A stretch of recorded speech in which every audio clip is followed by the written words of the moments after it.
Hello and welcome to the Lancaster Patriot Podcast. My name is Chris Hume. Thank you for joining me once again for this episode, brought to you by futureofchristendom.org. Joined today by Pastor Joel Saint. Joel, thanks for joining me. Hey, thanks for having me today. And Luke Saint. Luke, thanks once again for coming on the show. That's great to be back. All right, we want to talk about theonomy, surprise, surprise, and we want to really specifically focus in on the charge, if you will, or the critique that theonomists are liberals or libertarians. So I want to start this off right away with a clip from, I guess this is Right Response Ministry. This is Joel Webbon speaking about Stephen Wolfe, and Webbon's critique here will be that Stephen Wolfe has delivered the death blow, if you will, to theonomy. So I want to start off with this clip, and then we will jump right into discussing theonomy, liberalism, libertarianism. Is theonomy basically a form of liberalism? Are we sort of guilty of just imbibing the post-war liberal consensus as theonomists, or is something else going on here? So, gentlemen, let's start with this clip, and then we'll get your thoughts on this and interact. And so my point is, in bringing up Stephen Wolfe, is to say, I think Doug Wilson still has a lot to contribute. But Stephen Wolfe does too. And both of those voices are now in the public space. And neither voice can really say to the other, shut up and sit down. Right. Stephen Wolfe is not going away. He changed the game. He changed the game, and he changed the game by getting us back from the other guys who actually changed the game to what everybody always thought. Right. And if you didn't want his voice out there, then you shouldn't have published his book, But the moment that you did that, you kind of put, in some sense, you put the death knell in the coffin of theonomy, Okay, so there is Joel Webbon saying that, at least in one sense, Stephen Wolfe has put the death nail. It sounded like he said death knell. Seems like a bit of mixing of metaphors there, but his point is that Stephen Wolfe has delivered a severe debilitating blow to theonomy with his book, The Case for Christian Nationalism. Now, we're not interested really at all in getting into any of the personal disputes going on. We want to deal with the arguments here specifically as it relates to theonomy and this issue of the death knell to theonomy being Stephen Wolfe's book. So initial reactions to that clip. Joel, is theonomy dead now that Stephen Wolfe has come out with his critique of his book, The Case for Christian Nationalism, in which he does critique theonomy, and Joel Webbon there saying, I guess theonomy is on its way out. Yeah, the thought in my head is that you can't beat something with nothing. That was an odd quote there by Joel Webbon, telling us that Stephen Wolfe has changed the game here, and he's changed it from what it was and changed it from what everybody always thought. I have no idea what he's talking about there, and I'm kind of disappointed. There's two other guys there, apparently, at least one. I believe there's actually two other guys there. It would be helpful if he would explain how Stephen Wolfe has changed the ideas from what everybody always thought to something else. I have no idea there. And all I can hear right there is that Joel Webbon saying, well, Stephen Wolfe is changing the game. He's beating up theonomy with what? I have no idea. I truly don't have any idea what he's talking about. I think I can explain what he means, and I have some stuff here that we'll be able to go over. In fact, let me pull it up now. I sent this chart to you guys, and I want us to get into this. Hopefully, it's not too esoteric or political over people's head. I think we can understand this. On this chart, I'll put it up on the screen. On the far left, you have liberalism, which, if you're following any of the stuff that's been going on with discussions about civil justice, theonomy, Christian nationalism, you have this idea of the post-war liberal consensus, liberalism, libertarianism is a form of liberalism. And the idea with liberalism, the best I could explain it, is that the government exists. And I put in this chart magistrates because I think it's important that when we talk about civil government, we don't talk about the state or the government as this entity that exists somewhere. It's made up of people. And biblically, you have this idea of magistrates, judges, princes. So let's talk about government in that sense. These are people. These are magistrates that are doing things. some of them authorized by Scripture, many of those things not.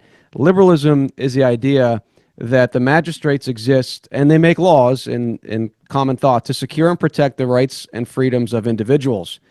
A heavy focus on individualism.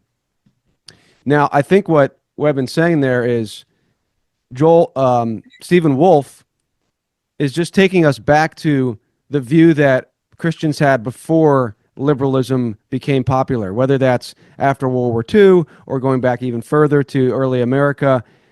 What he's saying is Stephen Wolfe has presented accurately the view of the magisterial reformers and their view that liberalism is not the highest good. Securing the rights of individuals is not the highest good. There's something different. And so what I put in the center of the column there is Christian nationalism. There's probably a better term for it. But this is essentially Stephen Wolfe's position. And since Joel Webbon's saying his position has dealt a death blow to theonomy, we'll deal with that position. And the magistrates exist in Wolfe's position to make laws to order society for the common good. So there's a heavy focus on the common good. So to answer your question, Joel, I think what Joel Webbon is saying is Stephen Wolfe has basically just taken us back, whether it's 60 years, 200 years, 400 years, that's not the main point. He's taken us back to what we used to believe, which was not liberalism. The church, the magisterial reformers were not liberals. They didn't have this focus on individual rights and freedoms. They were focused on the common good, building Christendom. And there are aspects of that I think we would agree with, but he's lumping in, especially as we see in the other clips, he's going to lump in theonomy with liberalism. So that's what I think he's trying to say. Does that make a little sense?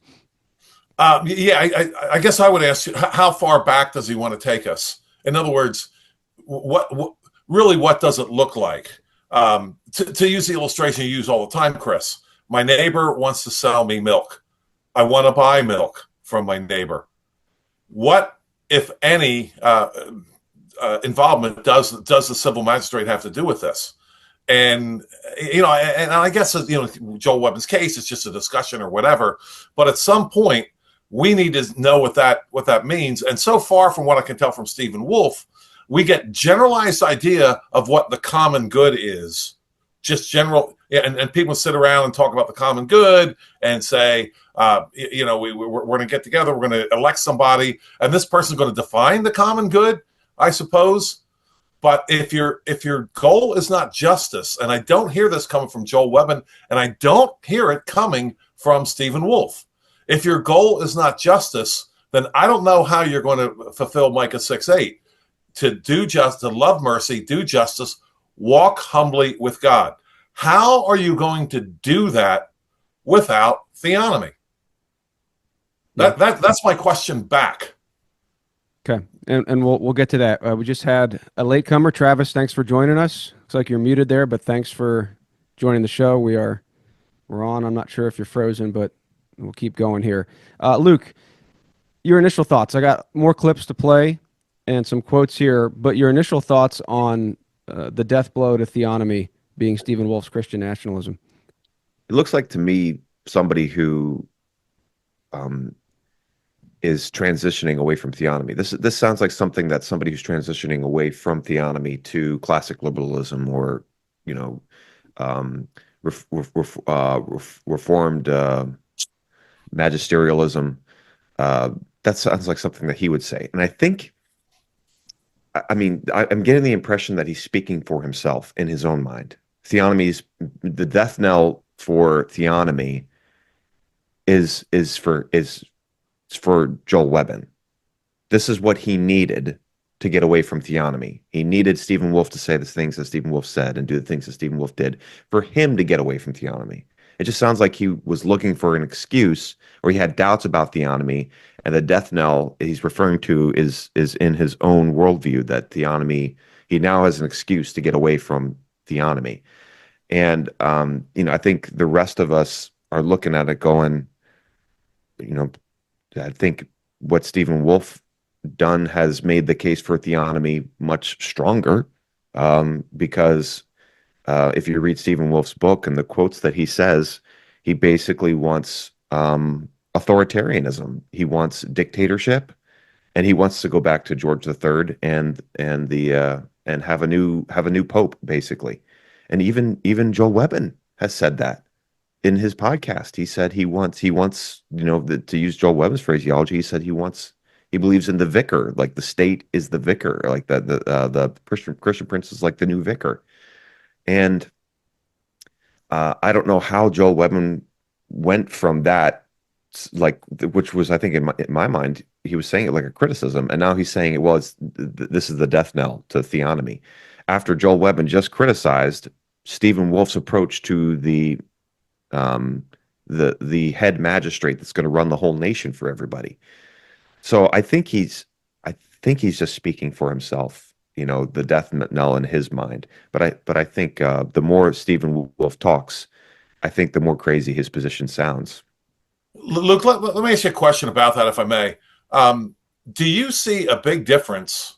Okay, I'll throw my cards out on the table and say that I don't see a big difference, or Chris or Travis, whoever, a big difference between the Joel Webbon and company saying we want this Christian prince to pretty much tell us how to live. Mm-hmm. Do you see a difference between that and the Israelites saying, give us a king to go fight our battles for us? I mean, I don't see that big of, and I know I'm saying pretty much here, but up until that point, they had judges. The Israelites had judges.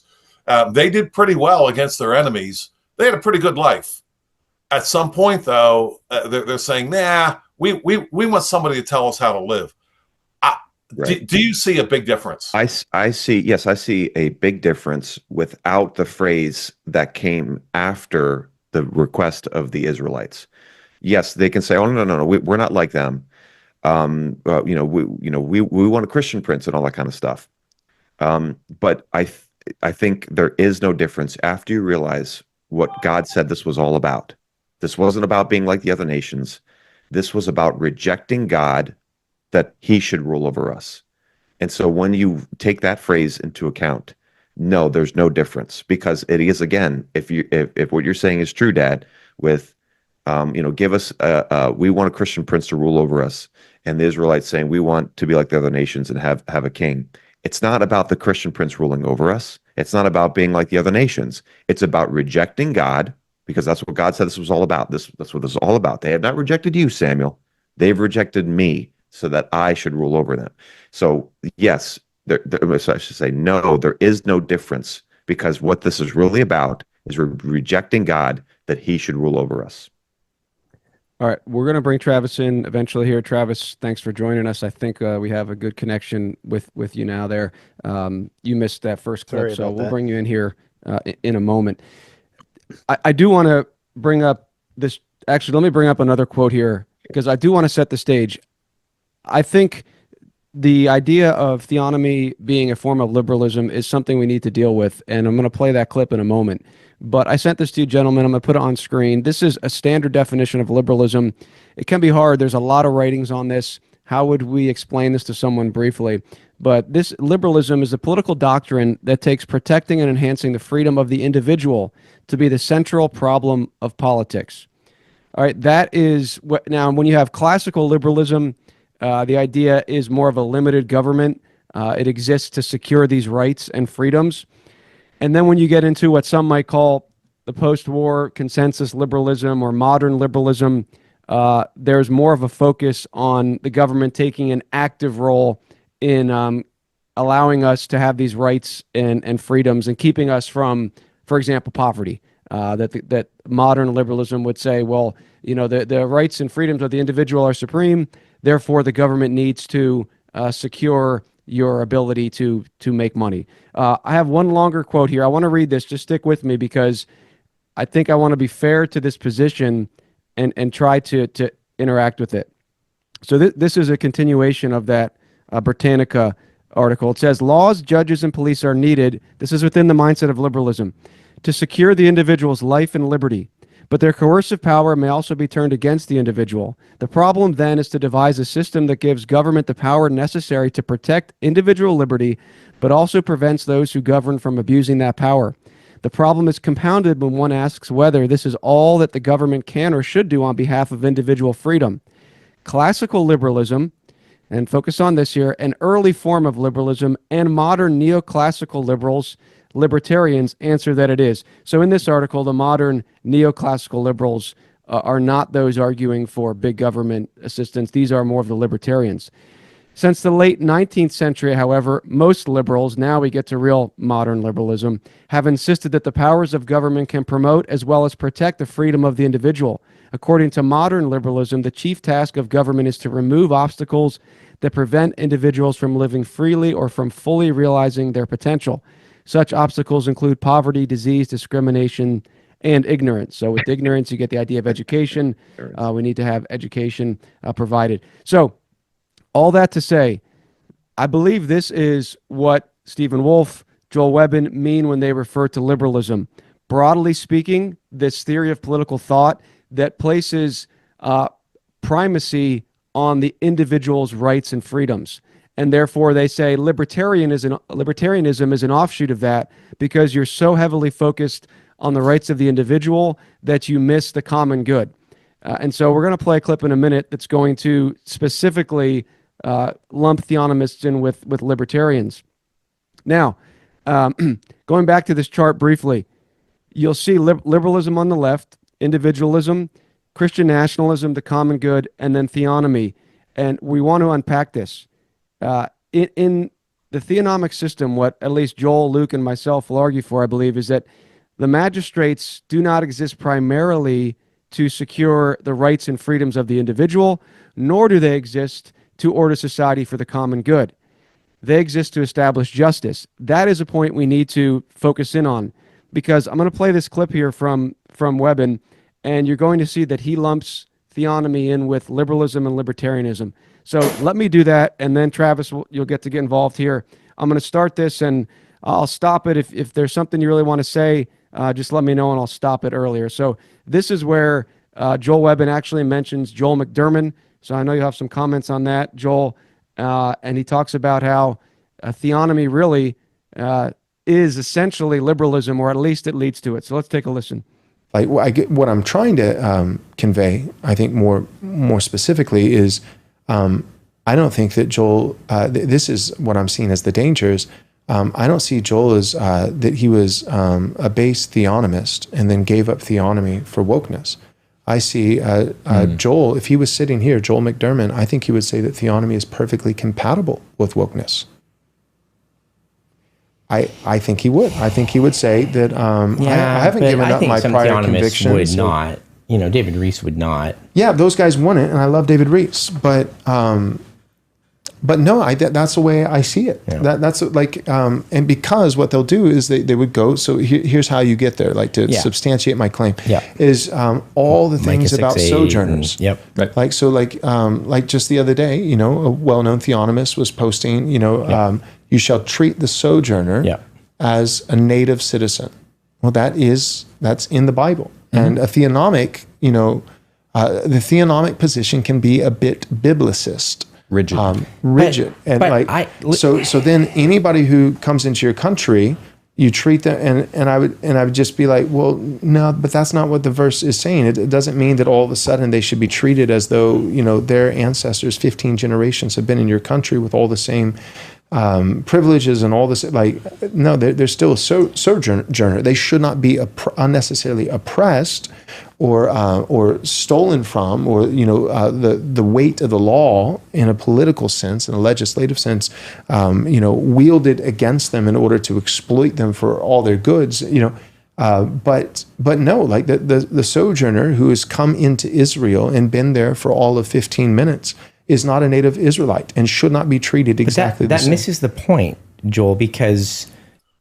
All right, we'll stop there for now. Luke, initial thoughts, and then we'll come to Travis. The theonomic position, too biblical? Oh, well, yeah, a bit rigid. That's one we've heard before many times. And it's like I said, I mean, a theonomist would never say that. Where do we get this idea that Joel Webbon is a theonomist? He's not. He doesn't claim to be. What I thought Joel Webbon did claim to be a theonomist. I mean, I think he used to, but I mean, in my interactions, did he I've always pushed back against him. People said, no, he's a theonomist. But I think the point is now it's very clear Right. He's that not. he's not. Right. And, But, he says he's not. And that's fine. I actually prefer that. where did he say that? Did he officially switch? Was there an official? Like, I don't really follow him that much, but I know in clips like this, and if you watch the whole thing, and even the clips I'm playing, it's very clear that he's saying, and he'll even say, I think I have the clip. He'll say, well, I'm still kind of, a lower, small T theonomist, but the capital T theonomists, that's what the critique is against here. I actually think it's more helpful that Joel Webbon and Stephen Wolfe would say, we are not theonomists. I think their position is consistent, what they're saying within their view that the magistrate, the government exists to order society for the common good. I'd prefer them to be there than to be perhaps in a position like Doug Wilson, which we've, have a lot of appreciation for, but have critiqued as well on this podcast in the past. I don't think they're consistently applying the theonomic view. So when Stephen Wolfe, for example, and I believe he said this, responding to non-legislative theonomy, he said, and this is a paraphrase, but this is a pure form of theonomy. This is consistent theonomy. And to that I say, yes, thank you. Now he rejects it, but he is at least, he's saying the consistent theonomists are the non-legislative theonomists. And that's what I've argued before, that if you have, Doug Wilson or Joe Boot, and, if they are saying they're theonomists, and then they're saying, well, but at the same time, we need the government to make all these laws, there is really no practical difference with their view and Stephen Wolfe's or Webbon's view. Yeah. So I think this is actually helpful for the discussion.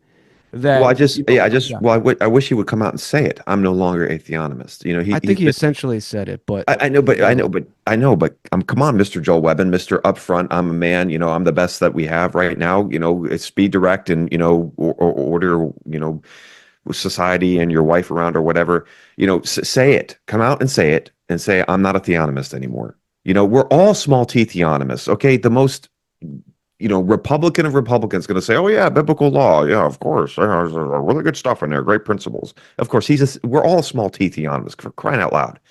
So that's not saying anything. But I mean, this clip right here, it's without him saying it, it's clear to see that when he's talking about the death knell to theonomy, he's just talking about in his own mind.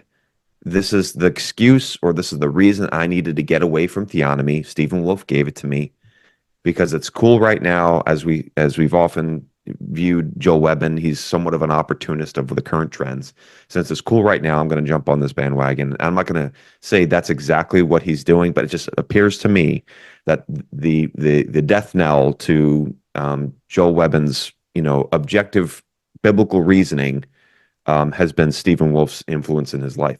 See, Luke, that's what worries me. It seems like, without getting Joel Webbon too much, it almost appears to me now is like Joel Webbon was into theonomy when it was cool. Yeah. Now the latest thing is Christian nationalism, Stephen Wolfe, and that's cool. And now he's on that bandwagon. Yeah. Now, I'd like to think that that's wrong, but that's kind of what it looks like. What's it going to be next year? I don't know. Well, be that as it may, I'd like to not focus on that too much. I mean, we could get a lot into Joel Webbon, but that's not really the main point of where I'd like to go with this.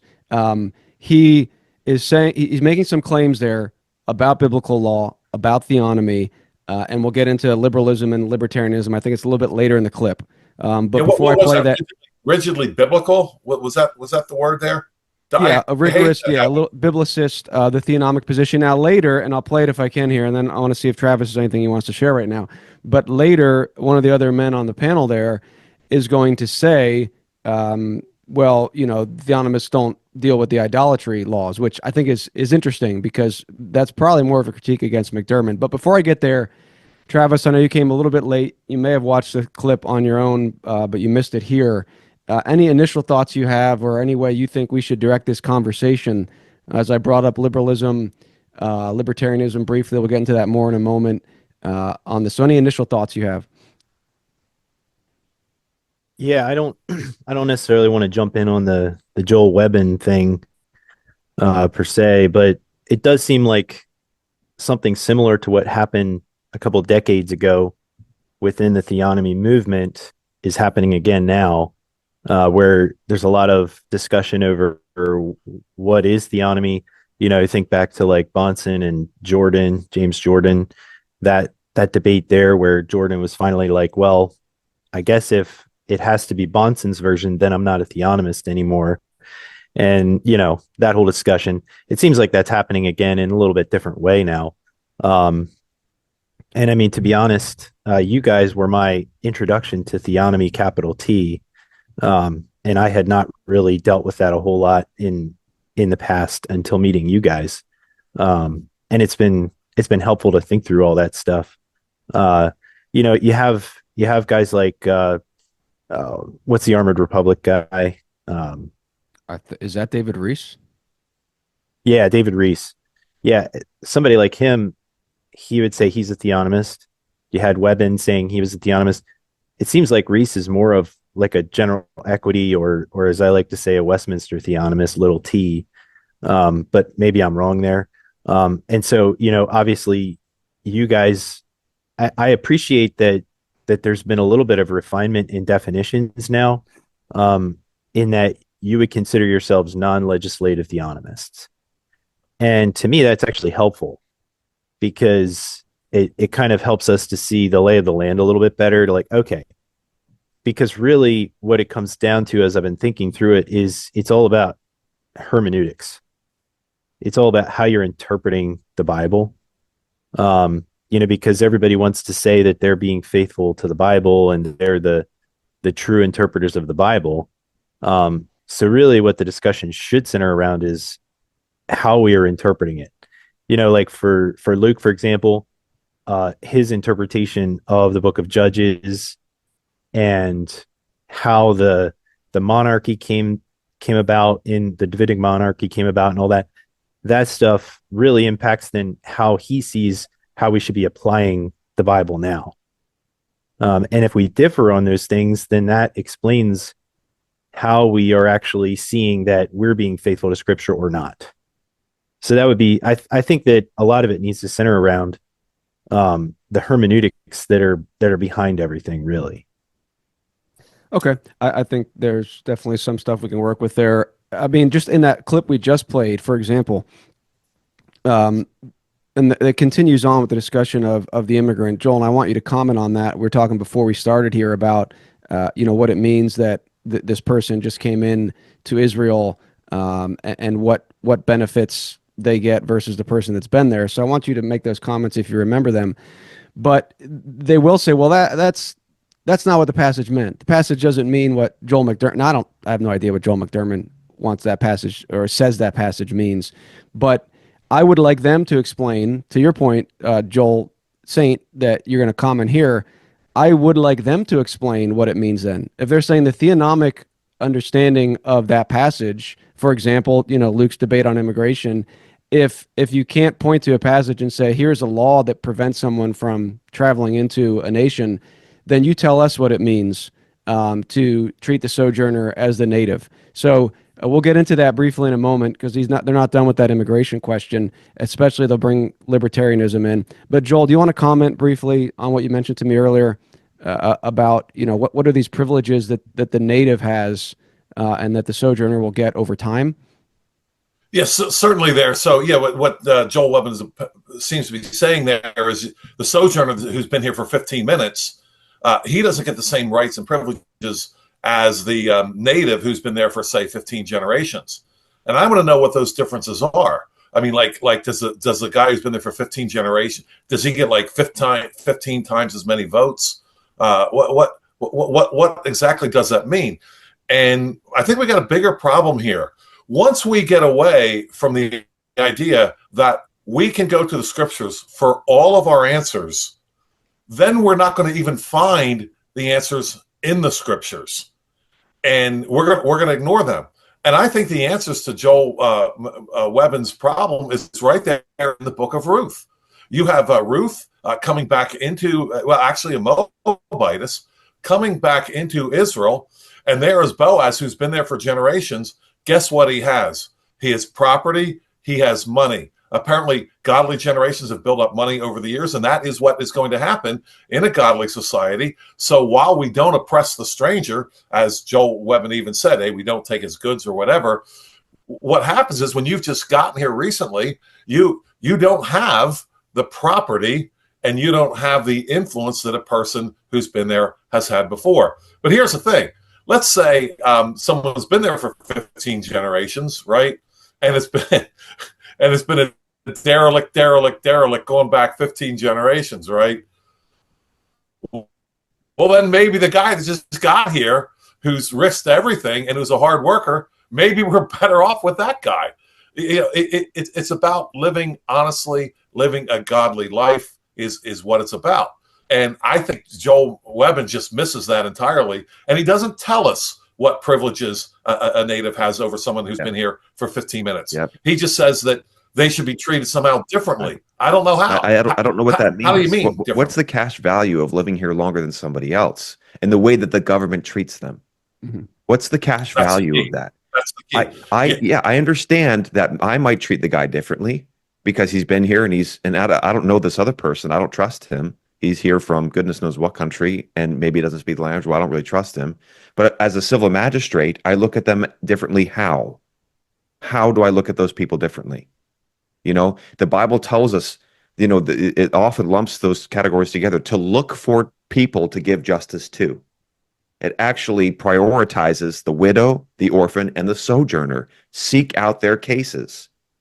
So if anything, the civil magistrate gives them more attention to protect them over the people in the land. And I think we're getting the opposite from the Christian nationalists.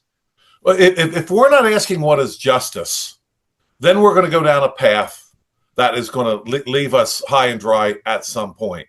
And Joel Webbon there is not talking about justice. If we're just talking about justice to the sojourner, fine. He doesn't have the money. He doesn't have the influence as a native. We get it. But the Book of Ruth demonstrates how a person who has been there for a long time can interact with a person who just got here recently if both are acting ethically. Let's go to the Book of Ruth. But you know what? Once we decide we don't need to go to the Bible, we'll miss what the Bible has to teach us. And I just want to say something real quick about Joel McDurmon. Joel McDurmon, nobody quotes his stuff. Nobody talks about his books. Nobody talks about his work. He basically disavowed theonomy with his book, The Bounds of Love, where he's like, I reject the God's law on this matter, and came up with his weird Karen principle and all that kind of stuff. That's where he disavowed theonomy. And if people would read that material, they'd be like, okay, this is not a book about theonomy. This is a book about me trying to explain away God's punishments. And theonomists don't do that. Theonomists aren't embarrassed about God's punishment for, we're not embarrassed for Leviticus where it says, if a man lies with another man is with a woman, both of them shall be put to death. We're not embarrassed by that. But Joel McDurmon is. And he's been MIA from the theonomy scene, no articles, not that I mean to be completely silent. I really would hope that people would not be like, oh, Joel McDurmon's a theonomist. He's not a theonomist. He's not even close to being a theonomist. He's some sort of liberal. I don't even know if he's a Christian anymore, to be quite honest. He joined some sort of law firm down there in the South or whatever, and he's been MIA from the scene, from the whole theonomy scene. He doesn't put out anything new. The only thing he does recently, the last thing we heard from him is him retracting books. And so I don't know why people would ever talk about him and theonomy ever again. I hope that nobody does. He's totally MIA from the scene. Yeah. Yeah, that was very interesting that he was brought up. And again, that goes to, I'm really focused on the theology here, the issues, the biblical issues. And that was an interesting point that why is Joel McDurmon being brought up? Not really interested in the personalities, but I am interested in the point that is a point Joel Webbon is making, is that, well, yeah, theonomy is essentially liberalism. I'll play the clip. But yeah, it is interesting, and I'll play another clip here in a moment. It's interesting that in that clip we just watched, Joel McDurmon's position, if that's his position, I think the person he quoted, or he mentioned that a recent theonomist quoted from Leviticus, you shall treat the sojourner as the native. I think he's referring to Joe Boot, and he's saying, see, here you go. And I think the assumption is, obviously, we can't be letting immigrants in our nation willy-nilly, and therefore, this theonomic position is wrong. But I think you can't just assume that. You have to defend it and say, why does this passage not mean what Luke just says it means? So that's what I'd really like to get into. He doesn't go into it in depth here in this clip. I want to move on. I want to keep playing this clip because this is going to continue. Any thoughts before I do that? I just want to say, for the first 100 years of America's existence, we let immigrants in here willy-nilly. There was nobody asking you questions at the border. You didn't have to justify yourself. You didn't have to explain anything. If you wanted to come here, you could just come here. People came here from China. People came here from Africa. We had people from all over the world. For the first 100 years, there was nobody asking you questions at the border. All of your fever pitch horror nightmare stories of what if we let the immigrants in happened for the first 100 years, back when America was most vulnerable. For the first 100 years, we had nobody. The first thing that we did as a nation was the Page Act, which limited the importation of Chinese women. And that was in 1882. But for that whole time period, anyone could come. You didn't have to explain yourself and all the, but what if they just walk in here and there's 100,000 people at the border stuff? All of that was possible. And for 100 years, had nothing. Just want to point that out, historically speaking. All right, we will we'll continue with this. Go ahead. I don't know about that. I've never read the history. I'd be curious to read into that. As far as like the harbors and everything would have been how people got into the United States prior to that. And if there was any kind of system of checking who was coming in and all that, any type of interview process, I'm completely unaware of that historically. So I can't really speak to it, but I'm assuming you've done the reading on it. Now you could make the argument, Travis, that there were people checking immigrants because there were people concerned with disease, and there were charity groups, churches. There was a charity group in San Francisco that was raiding Chinese brothels. A church group. It was a church group. I think it was called the Reformation House or something like that, or the Presbyterian Reformation House in San Francisco. They made raids on brothels, and but the civil magistrate was not checking people, talking to people, making them justify themselves, papers please, none of that stuff for the first 100 years. But there was regulation happening, right? Because there were charities looking for sick people, trying to separate sick people from healthy people, right? But the whole interview process by the magistrate, and this is my point, because immigration regulation always happens. It doesn't always happen by the government, and it shouldn't happen by the government, is what my point is. But for the first 100 years, immigration regulation by the government didn't happen, but there were people regulating immigrants. Because there were charities helping them out. People from different countries would go look for their own people at these places where the immigrants came in. They go look for them, and they say, "Oh, you speak this language? Okay, come with me. I'll help you." So there was regulation happening. It just wasn't by the government for the first 100 years. Yeah, that's one of the things I kind of wondered about. Just like I said, I just haven't done the reading on that personally. But there's some kind of sense of sponsorship, which is what we see in Ruth there. Ruth comes into the land with Naomi, who is from there, who has family there. And so there's that sense of sponsorship. And like you're pointing out, though, that wasn't done by the judge. It was done by the community at that point. Yes. But that's not to say that she wouldn't have been allowed to come in had she not come with Naomi. Mm-hmm. That's a different, separate issue. But I do kind of, just based on my background, I have a lot of hesitance to the idea of completely open borders. And, there's just there's a lot of questions in my mind about the wisdom of that and how to properly create some kind of, and I know you dealt with this, Luke, in the debate at the conference, the idea of Ezra Nehemiah, that they were building a wall, and there was some sense of they were kind of keeping certain people out. Some people were allowed in to the city at that point. So how we actually apply that now, I'm not 100% sure on. But I don't think it's... Do you see in the Bible them keeping people out? But besides him closing the door on the Sabbath, do you see him keeping people out?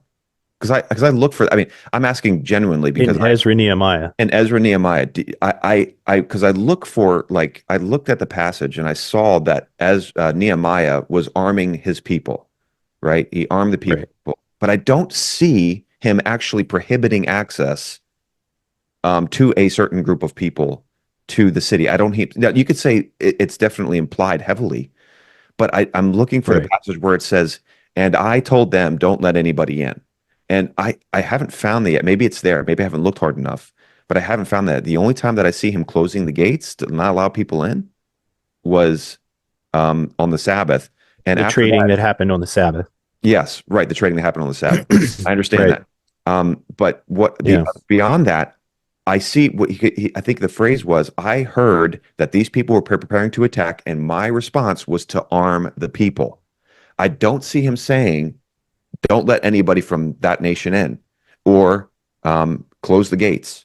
It was, I just armed the people. And maybe there's an argument, well, obviously he would have closed the gates. He put the city in a defensive posture. I'm willing to hear that. But I'm just looking for like the actual part where it says, and I didn't let anybody in, and I made people justify themselves when they came in. I'm if it's there, I'm willing to hear it. But so far from I'm actually asking this genuinely. My brief research into the matter, I haven't found the part where he's like, and I didn't let anybody in. Maybe you've seen it. Well, I would say that you just made the case for me, would be my argument. That it's strongly implied, and that the idea behind it is, there's the inference there. It's basically why I'm a Presbyterian and you're a Baptist. I'd like to jump. With baptism. Let me jump in there real quick. I did address this in a previous podcast. I don't know how far down we want to go down this road, but Nehemiah is saying, to Luke's point, if these people are coming to attack us, defend yourselves. And so the idea is, if a people defend themselves and their families and their homes, that's what it says in Nehemiah. Fight for your families, your homes, your wives. If a people defends themselves, a just magistrate is not going to punish them for warding off invaders who are coming to destroy, which is what was happening in Nehemiah. They were not coming in to subvert the government. They were not coming in to say, well, we're gonna get in there, we're gonna try to form community coalitions and run for office. They were coming in to destroy. And so Nehemiah says, arm yourselves and defend your wives and children and homes. That is completely compatible with non-legislative theonomy. He's saying, I'm the magistrate. I'm not gonna punish you after the fact because you defended your family from these violent invaders.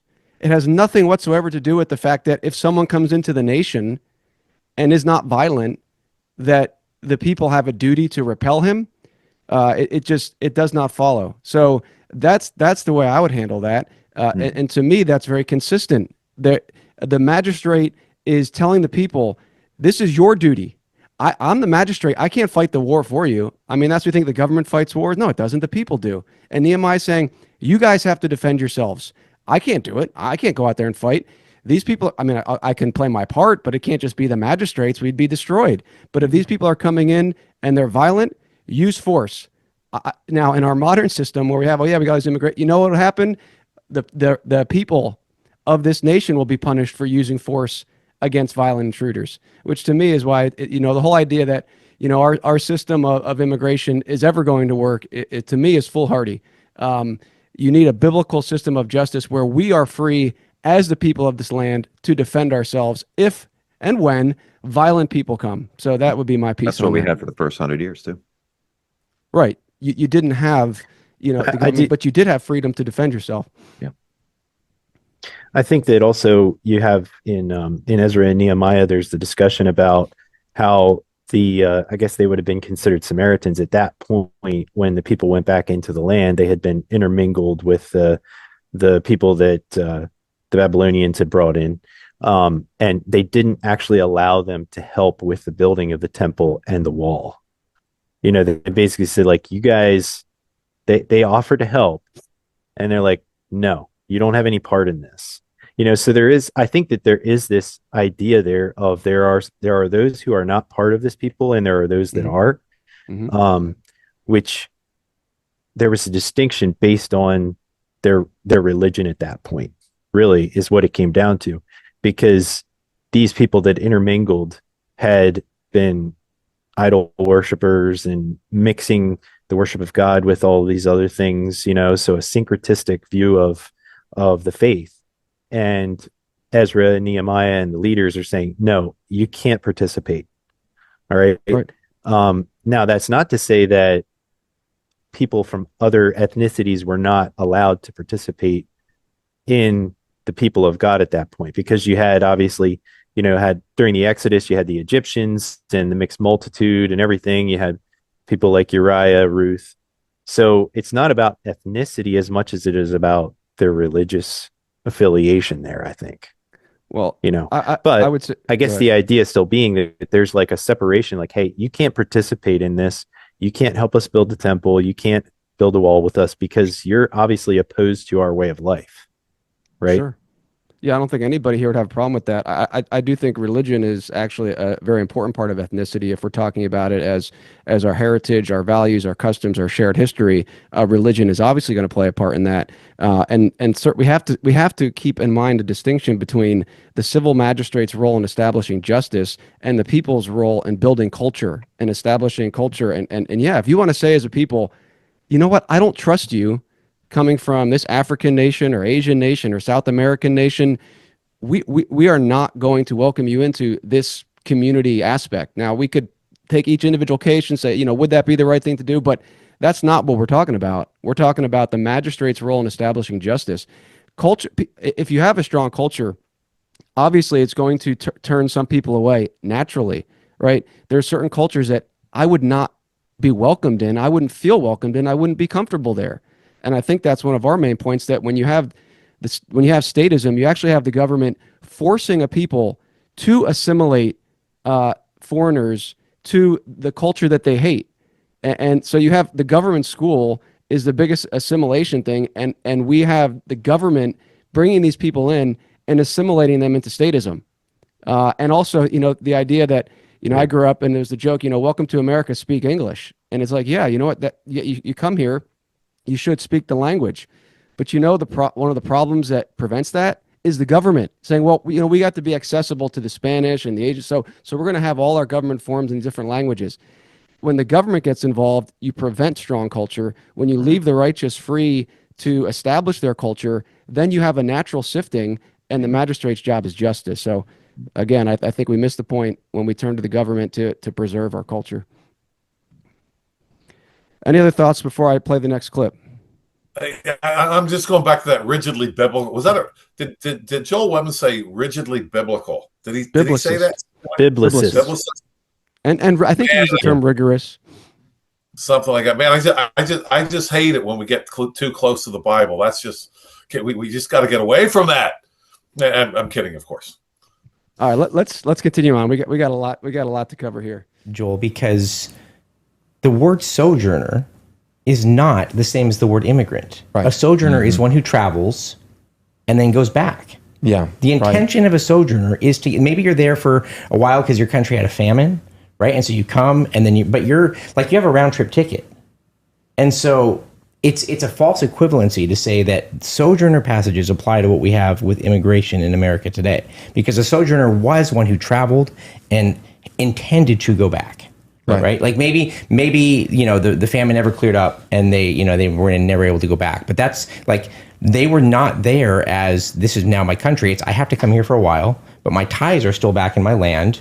And even Israel, they're called sojourners, even though they were in Israel or in Egypt for 400 years. But that entire time, their intention was, we've got to get out of here. We've got to get back. Right. Like it was never. So I think some of the problem with some of the takes by modern theonomists is, I'm not even opposed to trying to find those principles, but I would say you missed the principle. The principle is a visitor gets treated properly with the same respect and laws that you apply to everyone else.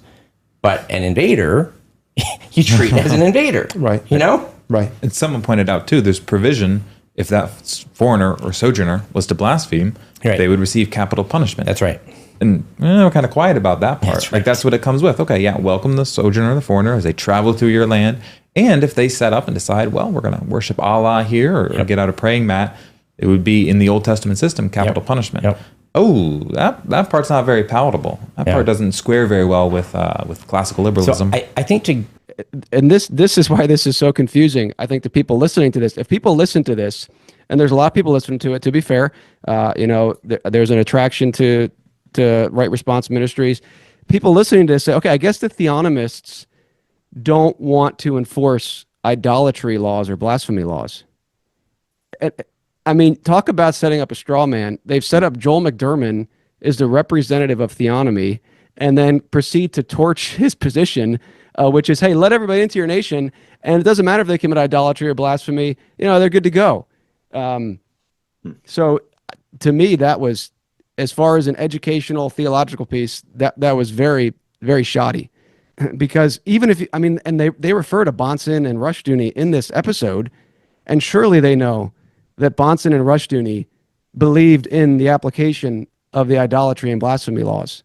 So I'm just puzzled by this, because there you have, I think, the first reference in this clip to classical liberalism, where that man says, well, that doesn't square too well with classical liberalism, so we're going to kind of be silent about the idolatry thing. So what is he saying? I mean, is he critiquing Joel McDurmon? Fine. But is he saying that, hey, the biblical position would actually be, yeah, the sojourner comes in, you treat them with equity and justice under the law, but if they commit idolatry or blasphemy, just like anyone else, justice is done. So what am I missing there? Am I missing something, guys? Here's what I think they're missing. The blasphemy laws are constantly used against theonomists. Like, oh yeah, you guys really going to enforce blasphemy? Well, every culture has blasphemy laws. Mm-hmm. I heard this recently. It was being talked about on some talk show or whatever, and it was being said that there are a certain group of people, and I think it's growing, that say this: if you in public use the N-word, see, now we know we have blasphemy laws, right? Mm-hmm. I'm saying N-word. I'm not saying the word, right? If you in public use the N-word, then whatever happens to you next is your fault, even if you get killed. Mm-hmm. So don't tell me we don't have blasphemy laws here and now. Everybody has them. The only difference is, are we going to allow blasphemy against the true king, against the God who created the whole wide world? Or are we going to use blasphemy laws against or understand that blasphemy laws apply to us? It's either going to be man's idols or the true God. But let's be honest. Everybody, every culture has blasphemy laws. And I'm disappointed at these people that say they're Christian nationalists or whatever, that mock the idea of blasphemy law. And they do. They mock the idea of blasphemy laws against their own Savior. And I'm disappointed, and I'm beyond disappointed. Frankly, I'm angry. Well, I'm confused with that clip. I know it's one clip. I mean, I listened to the whole show, but I don't know what their position is. I've read Stephen Wolf's book cover to cover. I don't. He's obviously not a theonomist. He says that, and he says, I appreciate some of that. So I'm not sure what their position is. Is their position that, because he throws the critique out, well, theonomists like McDurmon, they want to accept these passages here about letting the sojourner in because that squares with classical liberalism, the post-war consensus that, the most important thing is individual freedom. And so, everything has to cater to that. So the theonomists like that passage, but they don't like the passage over here about idolatry, which doesn't square with classical liberalism, because in classical liberalism, the highest priority is the rights and freedoms of the individual, and therefore you can't be punished for committing idolatry, which, what is his position? I mean, because again, that's not the theonomic position, even if we just take an extremely broad view and say you got Bonson here, you got Gentry, you got Rushdoony, all of them would agree that even if they don't agree with us on non-legislative theonomy, they would say, well, yeah, the idolatry laws, you enforce those. So I'm just very confused. Luke, Travis, any thoughts on that clip? My thought is kind of like I alluded to earlier. It seems to me like Webbon and others are kind of like working through this. And I think that Stephen Wolf has had a big influence on Webbon recently. Mm-hmm. And Wolf is obviously, like you said, he's not a theonomist. He would not call himself one. He's a Thomist, he's into natural law. And so I think that with Webbon, I think that he's kind of, and he's had conversations with David Rees, and now he's bringing Stephen Wolf into it. So I'm thinking that he's just kind of figuring out for himself what he thinks on these things, but that's just my take on it. I don't know. Do you think that, I'm just curious, do you think that's how most people view theonomy? I'm just confused. I don't know the gentleman's name who said that, but made that claim that, oh, that's a little too, that goes against classical liberalism.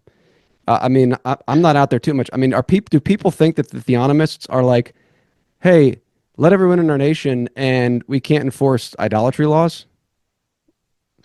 Well, I mean, speaking as, like I said, kind of a newbie to the theonomy discussion just the last couple of years with you guys, I would not say that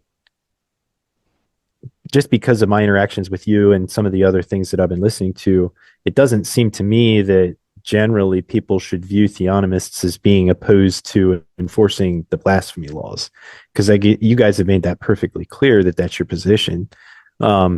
And I think, like you said, if you read any of the Rushdoony, Bonson, any of that kind of stuff, you're going to see that. But I think there's a lot of confusion of definitions of who's a theonomist, who's not, and to be honest, to be fair, there is a spectrum there. So it just depends on which camp you're talking about. Well, my point is even if we take the recent history, there is no theonomic. I mean, you can't just say like, well, yeah, Joel McDurmon used to say as a theonomist, so now whatever he believes now we can attribute to theonomy. I don't think that's honest. I mean, I think you can say, okay, yeah, obviously there's always going to be nuances between people, but to make the claim and present it that, hey, theonomy is classical liberalism, or so influenced by it that they're not keen on applying the idolatry laws, to me is dishonest, and perhaps unintentional, so maybe not dishonest, but certainly ignorant or dishonest of the wealth of literature on theonomy, even in our modern time. So we'll continue on. And I mean, go ahead. It suffers from the same problem as Christian nationalism or natural law, or name any other Reformed theology, like any of these labels. What do you mean by it? And it can mean a number of things to any one person. Like who's the one who gets to define what that term means? Well, I think there isn't really anybody. Well, there's something about this, though. I mean, I'm going to push back a little bit, Travis, on what you said earlier, that this is a problem of hermeneutics. I don't think it's just that. I think it's more of a problem of why does the civil magistrate exist at all? Let's ask ourselves that question. What would it look like if the civil magistrate didn't exist at all? Would we not be able to have, clean water? No, we can have clean water without the civil magistrate. Would we not have education for the next generation? No, we can have education for the next generation without the civil magistrate. What is the job of the civil magistrate? And I would argue, Travis, that this is where the argument is, right here. What is the job of the civil magistrate? If it's to establish justice, then we have to go to the scriptures to figure out what justice is. We have no other source. But if it is as Chris, it's like we're losing Joel a little bit. To earlier, is it to establish rights, privileges, and sundry? If it's a job of the civil magistrate to establish justice, then we go to the scriptures. But if it's to establish rights, privileges, I get to do what I want. Now we're just all over the map. And I would argue, Travis, that at the very basis of this, we have a different definition of what the civil magistrate's job is between, say, Stephen Wolfe and us. Stephen Wolfe might say it's there for the common good. We say the civil magistrate is there to establish justice, nothing more, nothing less. So I think it's beyond interpretation. It's actually a discussion about what is the job of the civil magistrate. Yeah, that has to be established first. Yeah, you cut out a little bit, but I think we got the gist of what you were saying. And I'm going to bring up the chart again for people watching this. Yes, I agree. Earlier it did not come up. It didn't come up. Oh no, it's not going to come up for you guys. It'll be on. But it's in the email I sent to you. But I'll put it up then. So yes, I agree, Travis, that we always have to be saying, well, what do you mean by that? But I don't think that should bog us down that we can never get anywhere. I think this chart, and you have it in your email too, I think it's fairly accurate. The liberalism position is, individual rights and freedoms is the highest priority. If that's the case, then that's what you cater to. So, and then the Thomist, Christian nationalism, the position in the middle is that the magistrates exist to order society for the common good. The theonomic position, I would argue, is that the magistrates exist to establish justice. Now, let's have those discussions and let's accurately represent what that position would be. And my concern with that clip is that it completely was inaccurate on the position. It's not like, well, we just don't know. There's people over here that say you don't enforce the idolatry law. There's people that do. Like, I mean, we could do that with anything, I guess, and say, well, we can never know anything because there's so many different views on the incarnation. So who knows? I just think we have to define the terms and then interact with them and then be fair. I want to continue this clip. There's going to be more interaction here amongst us, especially on libertarianism, because that's about to come up. And I wanted to get your thoughts on that, Travis. Luke, before I continue with the clip, did you have any comments on that guy saying, well, let the people in, but you don't enforce the law? Well, the designation that he gives there, I wonder what his biblical reasoning would be. Sojourner means permanently temporary.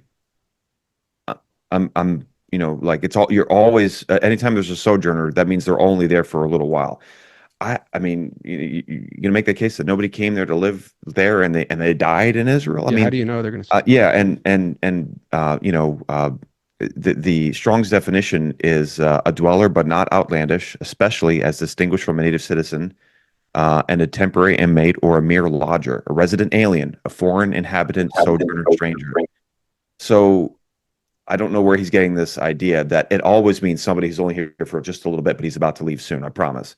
I don't know where you get that from, because Strong's is saying it's somebody who's from another nation who lives in your nation, and that's it. Sometimes they could be temporary, sometimes they could be permanent. So I don't know where he gets that from. Yeah. And again, maybe it's a similar idea to like a green card holder or something in the United States now. Maybe that would be a kind of a parallel to a sojourner. I'm saying biblically speaking, where does he get the idea? Because he's like, well, they're comparing an immigrant to a sojourner, right? And he said you can't do that because an immigrant is here to live and a sojourner is going to leave soon. And I'm saying biblically, where did you get that idea from? I don't see that in the Bible anywhere. Yeah, and again, if there's someone invading, and I've made this point before. This is why I believe God's law is far superior for many reasons. But if someone's invading my home, my property, I have to make the judgment. Am I authorized to use lethal force against this person? I have to judge, is this person an invader or is this person just crossing my property? If I have someone walking across my property and I shoot them, I think a just magistrate, again, we don't need new laws, is going to examine all the facts and say, why did you pick that guy off 100 yards away because he was on the corner of your property? I don't think that I am going to be acquitted in that case.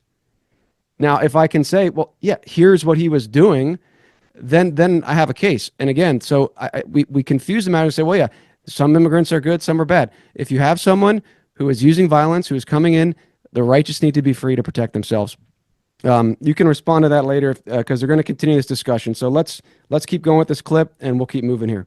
That part doesn't square very well with classical liberalism. So I think to go back to your point earlier, Joel, part of this is that our definitions of what we see reflected in biblical passages even have been influenced by the way that the West has moved in the post-war consensus. Time period. Yeah, it's our time period. Yep. It's been influenced by the Civil Rights Act. Yep. It's been influenced by globalism. It's been influenced by some degree of universalism, not applied necessarily to soteriology that everybody's going to heaven, but I think it has been applied when it comes to an idea of what is a nation and what is citizenship and who are these things available to. That is just, my point is that has affected I think every single element of Christianity. So to stop picking on theonomy now, I guess my main point is not to say that theonomy finds itself particularly vulnerable to modernism, but my point is at least, at minimum, to say that theonomy is not invulnerable or immune to modernism.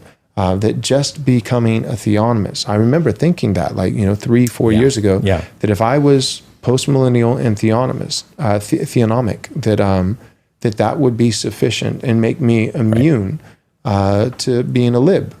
But Joel McDurmon is a lib, and he is still a theonomist. Right. And so theonomy does not make you immune to being a lib. It certainly doesn't make you immune. If anything, it almost forces you to be a libertarian, which is just a lib. So. Honestly, Chris, if Joel Webbon thinks that Joel McDurmon is a theonomist, then I cannot take Joel Webbon seriously at all. I can't. I'd like to. I cannot.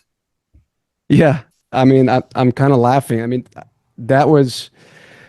Okay, we got to unpack that a little bit, though. I mean, and I've heard this argumentation, this reasoning, to me, is so lacking in so many ways. And I've heard that people tell me this. Oh, Chris, you've been influenced by the post-war consensus, globalism, universalism.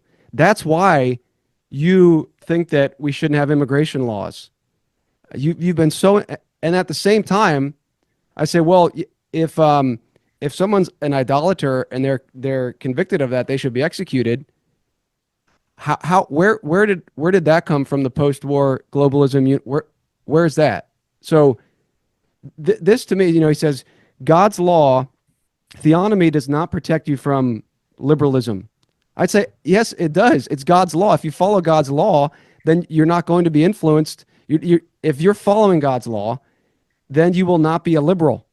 You will be someone who's following God's law. Mm-hmm. This is nuts. Like, there's no difference between God's law and liberalism. This is craziness. Yeah. Luke, I'm going to bring you in here in a minute, but just again to rehash some of this, I'm not sure. Again, I don't want to get too much. Not that interested in Webbon personally, but it is interesting. It's phrased, well, this is what I thought theonomy would do for me. And if that's the way you're viewing God's law, that's not the place to start. Our focus should be, what does the Bible say? What is justice? And that is our starting point. And you can't just throw around these claims, well, oh, you believe something that over here that's kind of consistent with our view of the post-war consensus, so that's why you believe it. But this thing over here, you believe idolatry laws, that's not consistent, so I don't really know why you believe that. But the key thing there is Joel McDurmon is a theonomist and a liberal. Therefore, theonomy cannot protect us from liberalism, and theonomy is essentially libertarianism. I mean, there's a lot there. We got to camp there for a few minutes. I'm going to want to hear Travis's thoughts, but Luke, first to you. Dad, who was that guy you quoted about natural law? Murray Rothbard? Yeah. That author was quoting Murray Rothbard, saying that we cannot conflate natural law with anything revelatory. And natural law has nothing to do with revelation from God. And Murray Rothbard is an atheist, correct? Yeah. Oh, yeah. I guess Stephen Wolf's an atheist then. I mean, because if Murray Rothbard is a natural law guy and he's an atheist at the same time, then that means that whoever holds to natural law must be an atheist too. I guess that's what it means. So I mean that's the kind of reasoning that's going on there. Well, this guy over here who's associated with theonomy is a lib. So that means that theonomy is vulnerable to libertarianism, or liberalism or whatever. I think that's very poor reasoning. And this is somebody who just got into theonomy 3 to 4 years ago, and now he's getting out of it, and he's exposing to everyone why he's getting out of it, and he's exposing to everyone why he got into it in the first place, as you pointed out, Chris. So I just think the whole thing is a complete disaster of a faithful and accurate portrayal of what theonomy is. It's kind of like go ahead. These claims that he's making. See theonomy. Since it just means God's law, right? We can critique theonomists where they go against God's law and say you're not following God's law, right? Because God's law doesn't change. It has a beginning and a middle and an end, and it doesn't change. We know where it starts and we know where it ends. And so we can critique other theonomists as saying you're not being theonomic and all that kind of stuff. God's law is not vulnerable to any sort of ism. Think of any ism. It's not vulnerable to any sort of ism. If you read Psalm 119, this is a system that's not vulnerable to any sort of ism. The only thing it's vulnerable to is sin. That's it. That's the only thing that you could even say it's vulnerable to. But even that claim doesn't hold any water because Paul says that the law was brought in to increase trespasses. So even then, it's not even vulnerable to sin. God's law is an untouchable thing. The claims of I mean, if something is perfect, then it's invulnerable, right? If God's law is perfect, as it says in Psalm 19, that's not just a high and lofty ivory tower thing. That's something that could be brought down and used, and a theology that can come out of your hands. It's so perfect that Job was able to be called blameless because he loved God's law as well, and he followed God's laws. So the idea that God's law is vulnerable to something is a completely vacuous anti-scripture claim. All right, you could say theonomists. You could say theonomists, as they are right now, who, if they hold to this certain belief, then they are vulnerable to this certain belief. But you cannot say that God's law is vulnerable to anything. That is a non-scriptural claim made in a vacuum.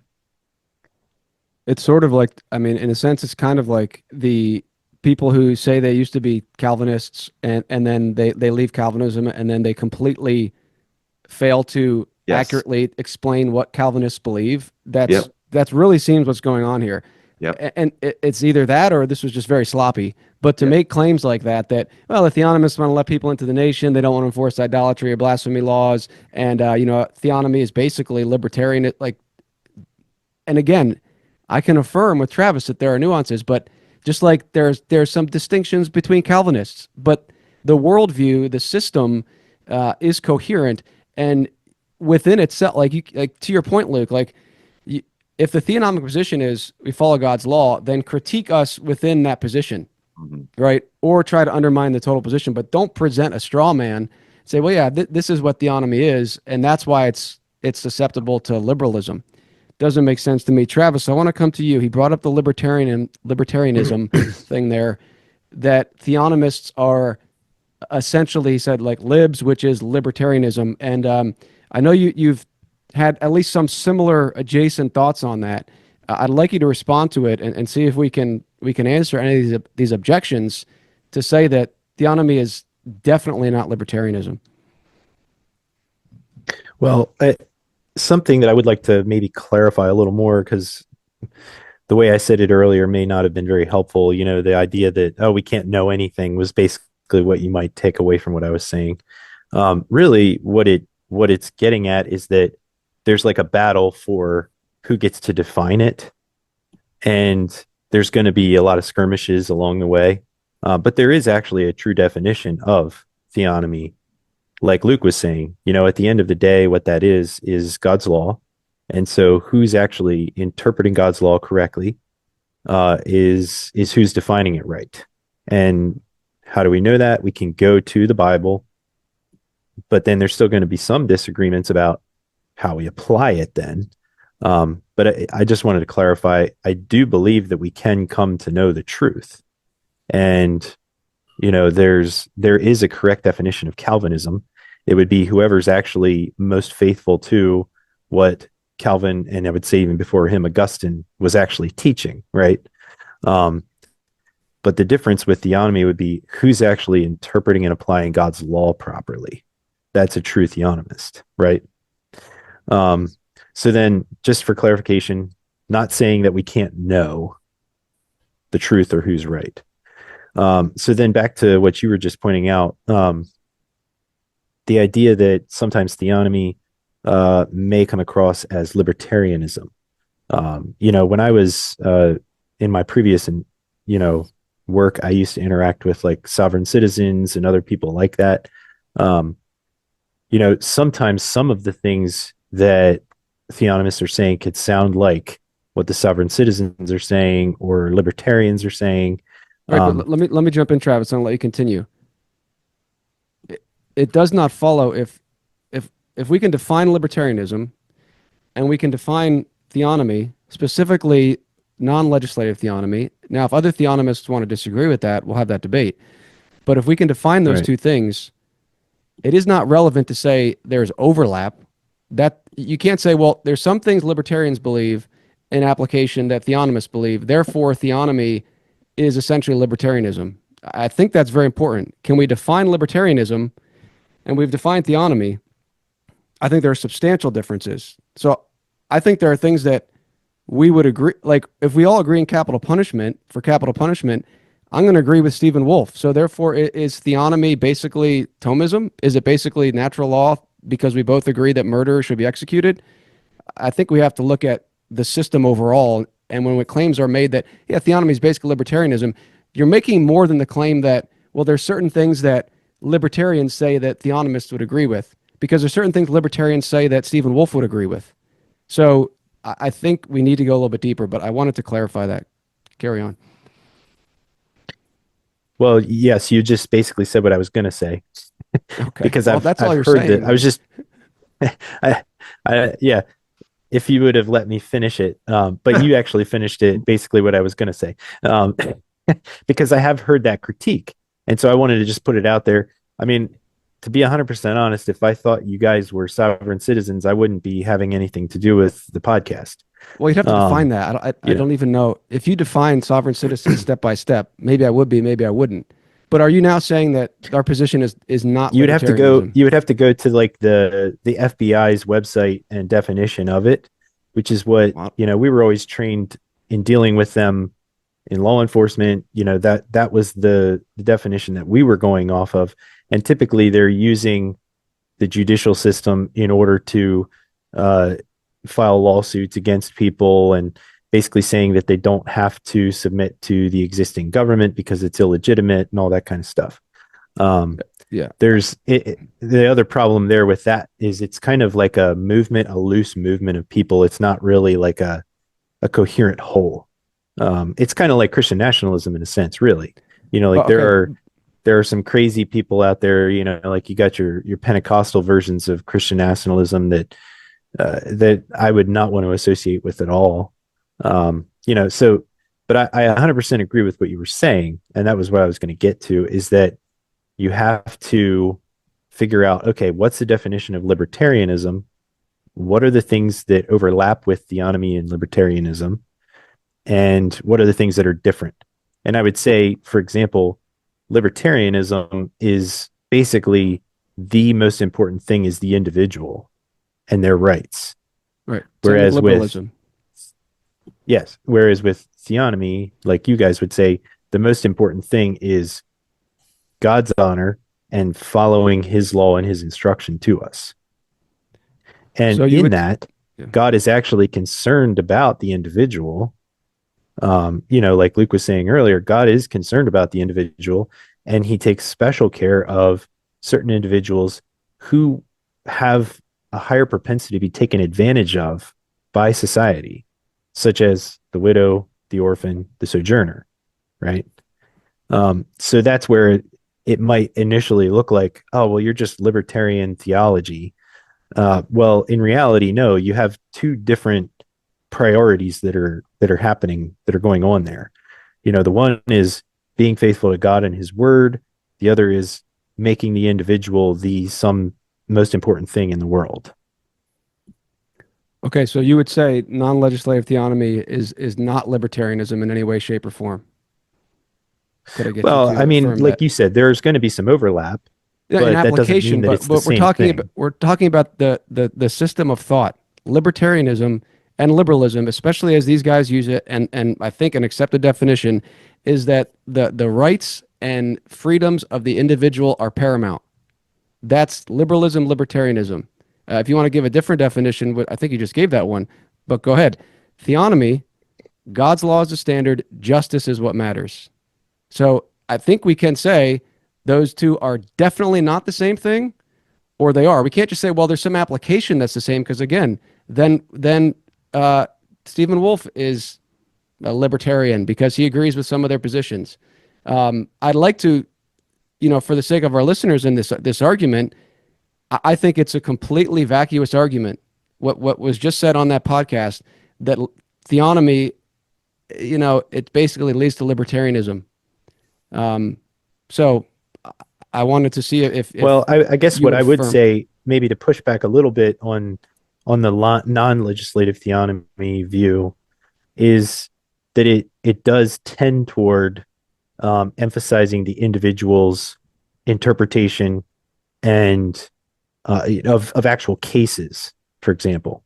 instead of there being like a system where when you're taking away the ability to have common laws that the society lives under, and then you're placing everybody under the individual judgments of a magistrate and his interpretations of the biblical law in that particular case, there is a tendency then to be a little bit more libertarianish, I would Don't say. we already have that? I mean, don't people go before judges in our current system?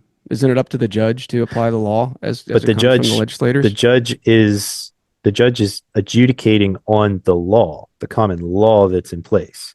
Right. Whereas in the theonomy, he'd be in the adjudicating on God's non-legislative law. theonomy, The sorry, difference what? is the difference is the law, not the judge. You said in a non-legislative theonomy, it's individualistic because the judge is determining, but in our current system, the judge is also determining. So the difference is not in the individual judge. The difference is in what law is he using to adjudicate. That's our whole point. Right, but there are certain things like, there are certain things that are not addressed in biblical law that current judges have a law in place for that they're adjudicating about. And that's because of the representative form of government and legislation that is put in place. Okay, but again, this has nothing to do with libertarianism or individualism. I mean, I just don't. You're saying a judge in our current system has way more laws that he has to be beholden to, which still don't deal with every situation. And in non-legislative theonomy, the judge just has to adjudicate based on God's law. Therefore, that's more individualistic. I just don't follow the argument. Well, it is because each individual borough or wherever you live, there's going to be a different view of how these things are supposed to be adjudicated because it's all based on what judge is in place there. I think that's the same situation that we have now. I mean, judges often, There's no uniformity, in other words. well, I think don't we have judges doing the same thing? Like they make different. I mean, obviously you have an appeals court, right? And Right. judges are overturned all the time. There's disagreement among the judges right now, and depending on what judge you get. I mean, you've seen it before. Like, when you bring a case, oh, I know this judge, he's really lenient. Oh, I know this judge, he often sides with the cops. Oh, I know this judge, he doesn't like this law. Or I know this judge, he's lazy. I mean, we still have that right now, don't we? Right. Yeah, but I would say there's a little more uniformity maybe then. I think There's more because you uniformity have in what Wait, system? wait a minute. There's more uniformity we have now than under God's law with our 10 gazillion laws we got all over the place versus the Bible. There's more uniformity with man's law.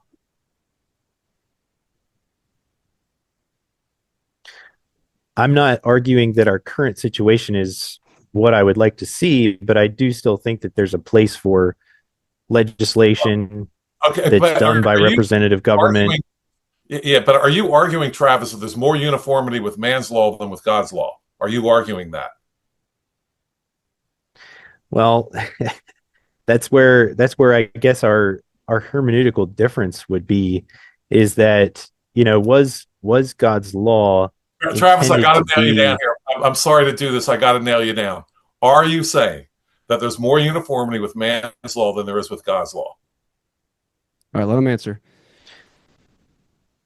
So I guess it depends on what you mean by that, Joel.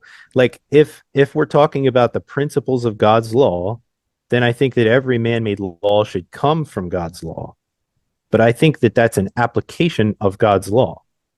At least that's the way it's supposed to be. Now, I would agree that how things are right now is not the way they should be. And there's too much regulation and legislation that shouldn't even be there. Yes, 100% agree with that. But I still think that we need to apply the principles of God's law, which is why I would not consider myself a non-legislative theonomist. Okay, Travis, would you say there's a difference between applying the principles of God's law versus applying God's law? Do you see a difference? I would see a difference in the mechanism, yes.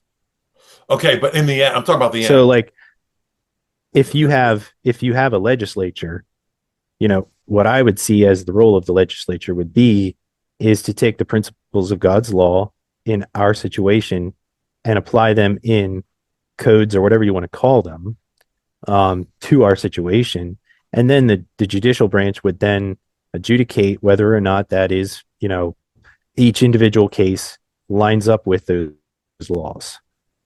With each individual case lines up with God's law. Are you good with that? Which are, yes, but I think it's Well, he said the code. Well, he said the removed, I codes guess, and is everything the that's difference. implemented. He said implementing all the Yeah. Okay. codes. Well, So I think my question, Travis, do you think there was a legislature? You know, do you think there was a legislature before the kings in Israel? Do you see one?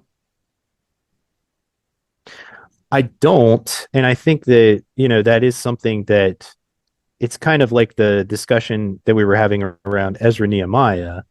There's you either have to infer that this was something that God was going to be okay with, and that it was a faithful application of God's law, or that he did not intend for his law to ever be expounded upon and applied in any type of legislative way. And that's why I was saying earlier, I think it's a hermeneutical question. What do you think When it says that 4:2 God's law is perfect, does that mean that when we God can says, never actually make any other laws? Or, that's the question. when God says, don't add to it or don't take away from it. Here, I'm setting these laws before you. Don't add to it, don't take away from it. What does that mean to you? Yeah. So it's kind of like the question of when it says it's perfect, what does that mean?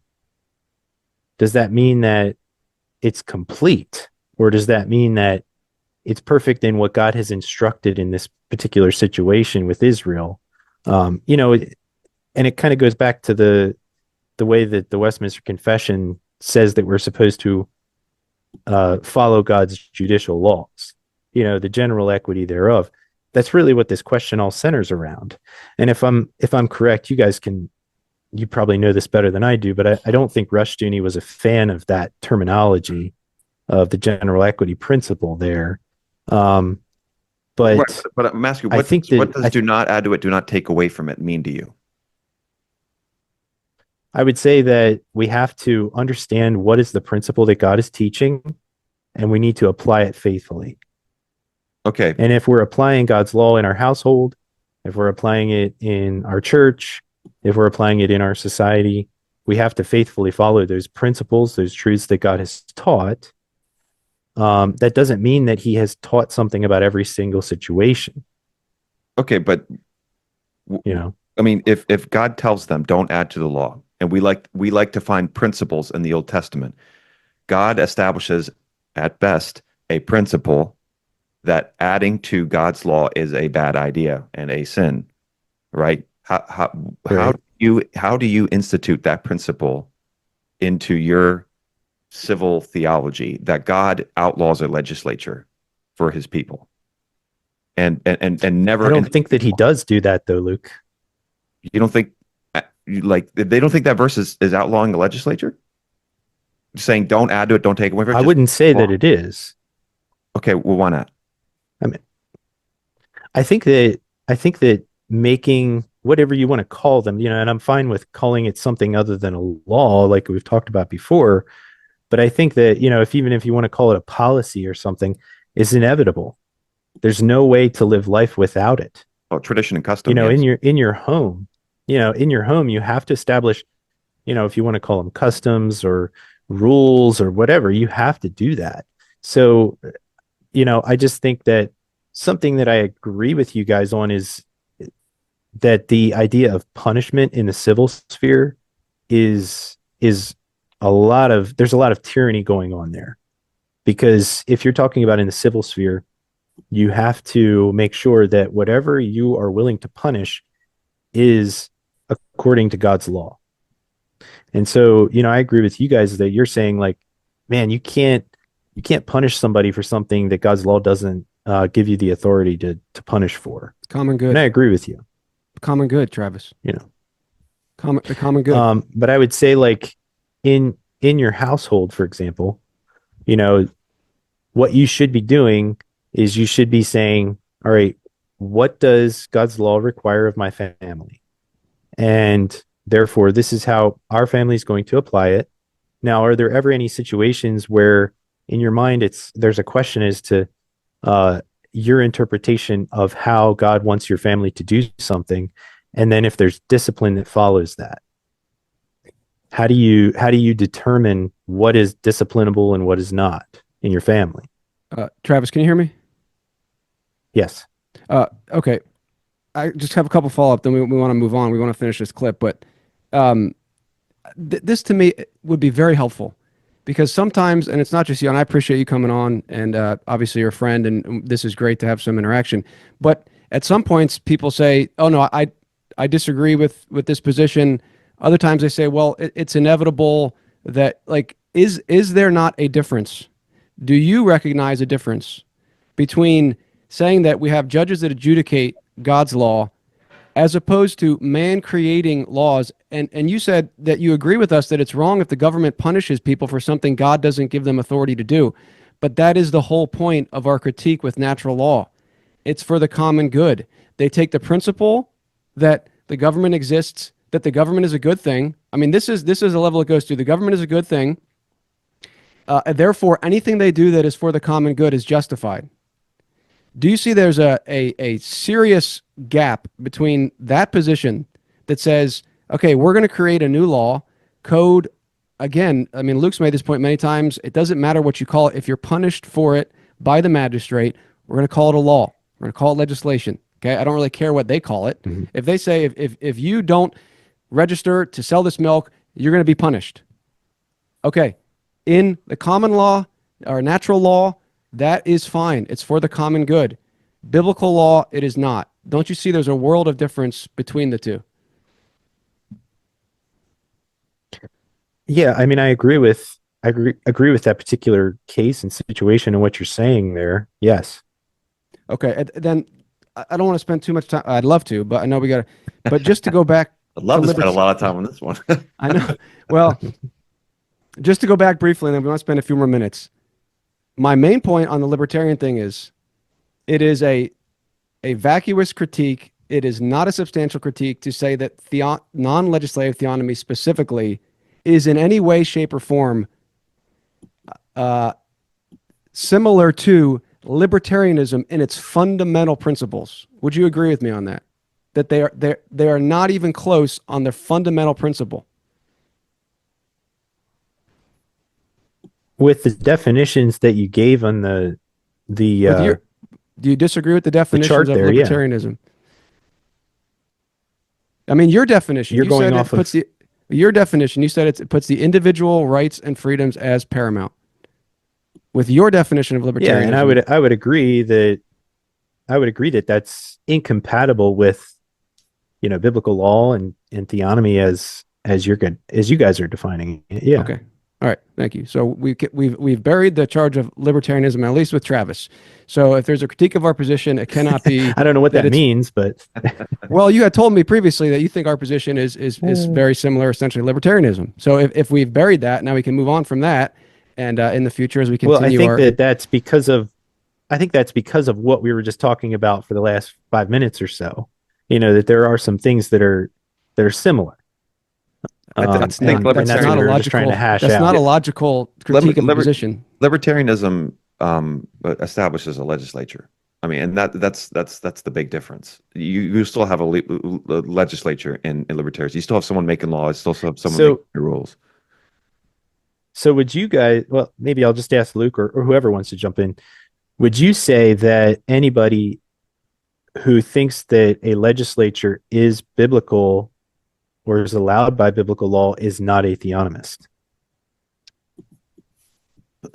I'm not going to be the gatekeeper of who and who is not a theonomist. That's not my really stand. Well, you guys are making me be the gatekeeper here, so I'm going to make you be the gatekeeper. I think. Well, Luke, I'll let you respond, but Travis, yeah. I think the question is that biblical? What's biblical? Yeah, we believe non-legislative theonomy is biblical, and so a legislator would not be biblical. We're not going to. I would challenge anyone who says I'm a theonomist, and I still believe it's okay to create new law. I would point them to Deuteronomy 4:2 and ask them, what does this mean to you when God says don't add to it or take away from it? And I would point them to say, what does it mean to you when God says I have given you everything that pertains to life and godliness, and the law of the Lord is perfect. And Paul's saying the law is good if it's used lawfully. And when Paul says law is good if it's used lawfully, to add to it or take away from it is to use it unlawfully. right? Because he's talking about the context of the law. He back in Mount Sinai and or Horeb and Deuteronomy. In the God's law, it says, don't add to it, don't take away from it. So anyone who takes God's law and adds to it is now using it unlawfully. The law of God is bad if it is used unlawfully. The law of good is good if it is used lawfully. And so I would challenge anyone who says, oh, I'm a theonomist and I still believe in a legislature. I'm not gonna be like, oh, you're not a theonomist. I challenge them with, Paul says that the law is good if it's used lawfully. In the law, if we're using it lawfully, it says don't add to it, don't take away from it. There's nothing in Scripture that says, okay, that's not applicable anymore, and that was just for them.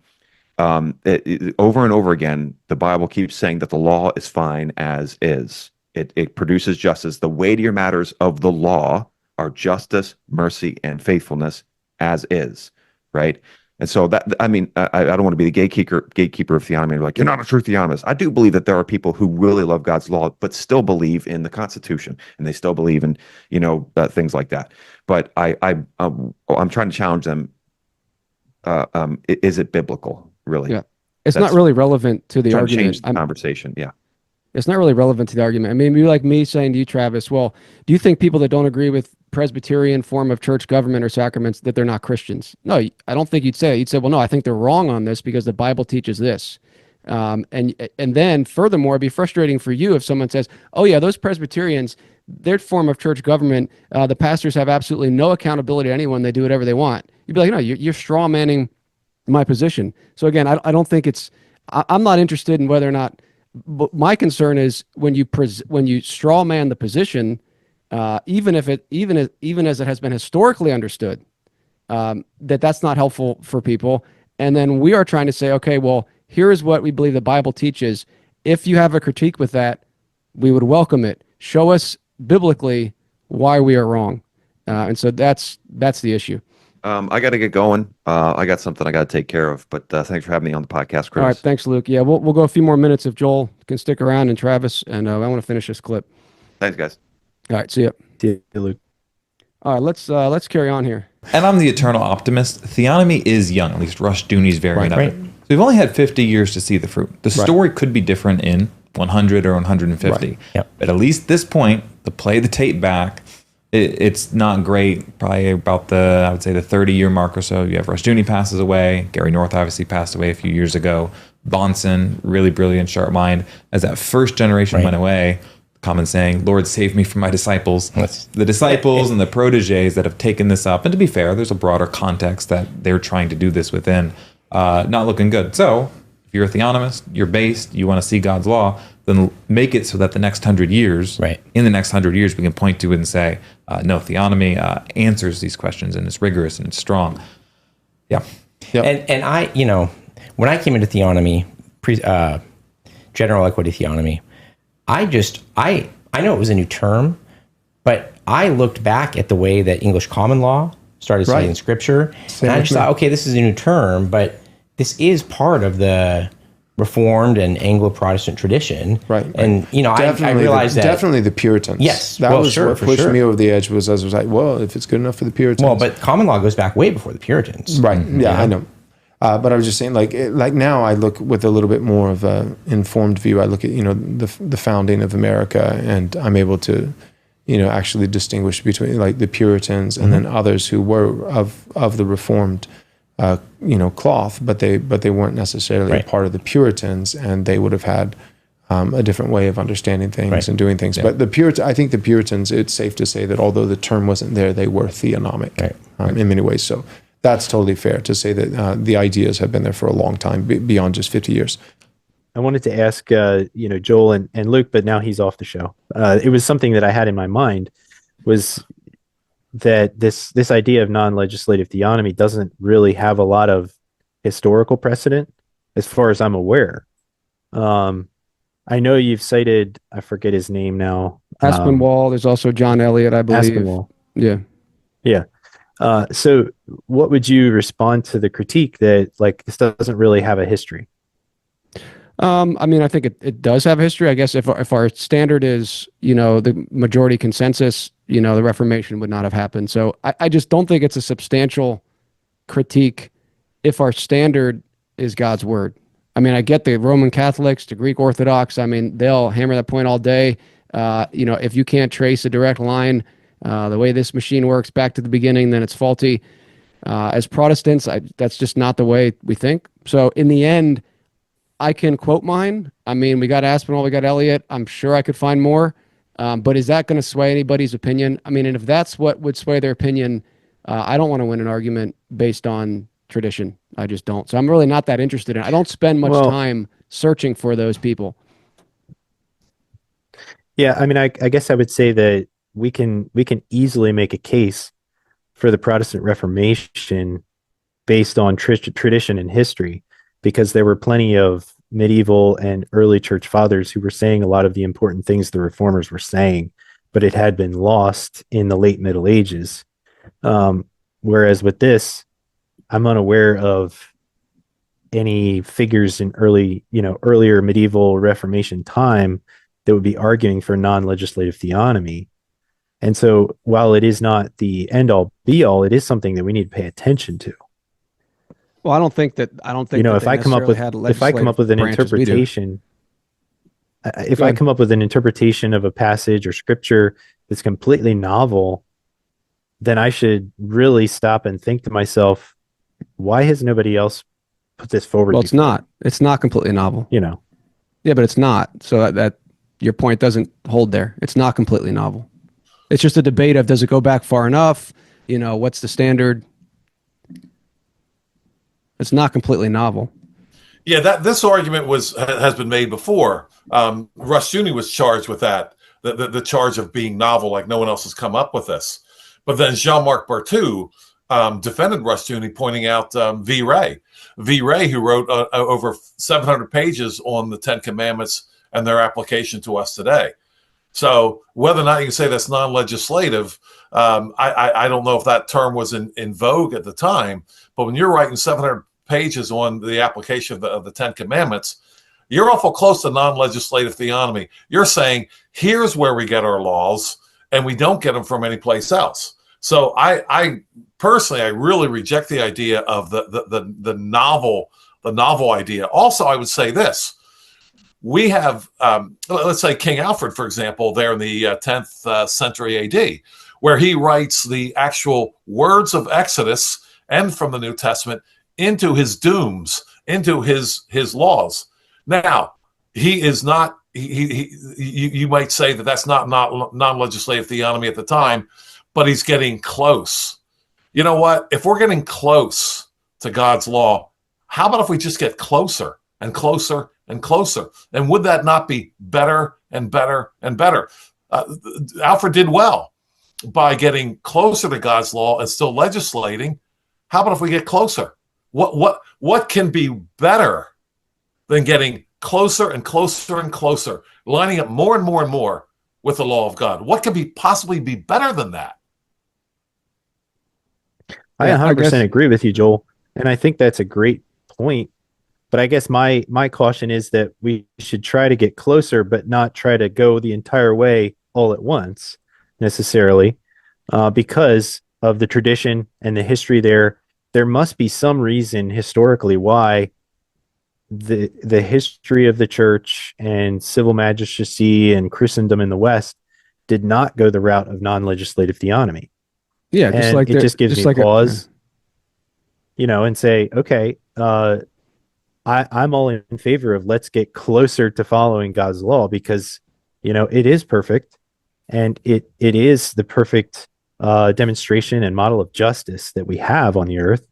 But I just, I think that there's something to be said about, we do need to say, okay, let's just look at the historical record and try to figure out, is there writings, and on why some people decided not to go with non-legislative theonomy in the past? Like, they had opportunities to do it, like Alfred and in New England in the beginning of America and all that.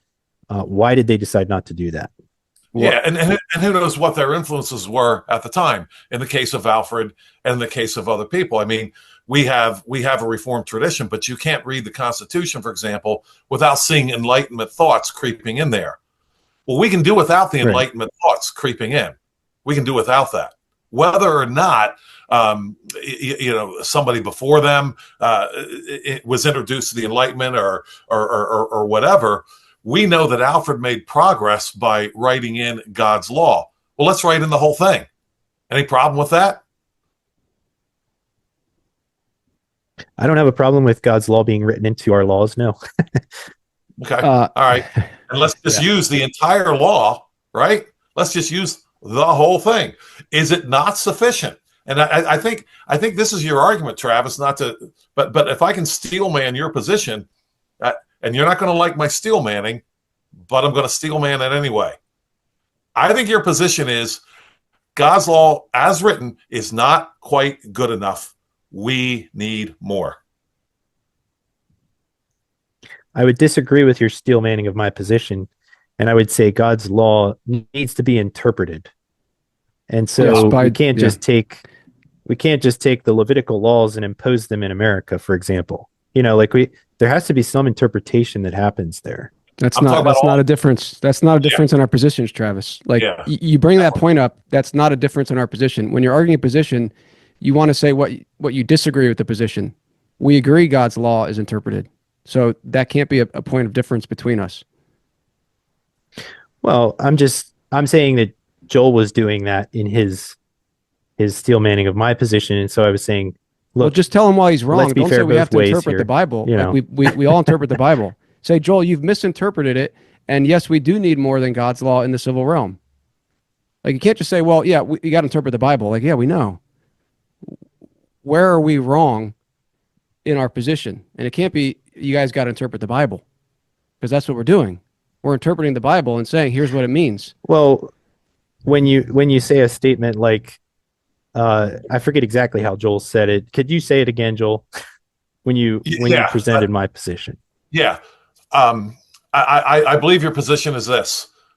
The God's law is pretty good, but it's not good enough. We need more.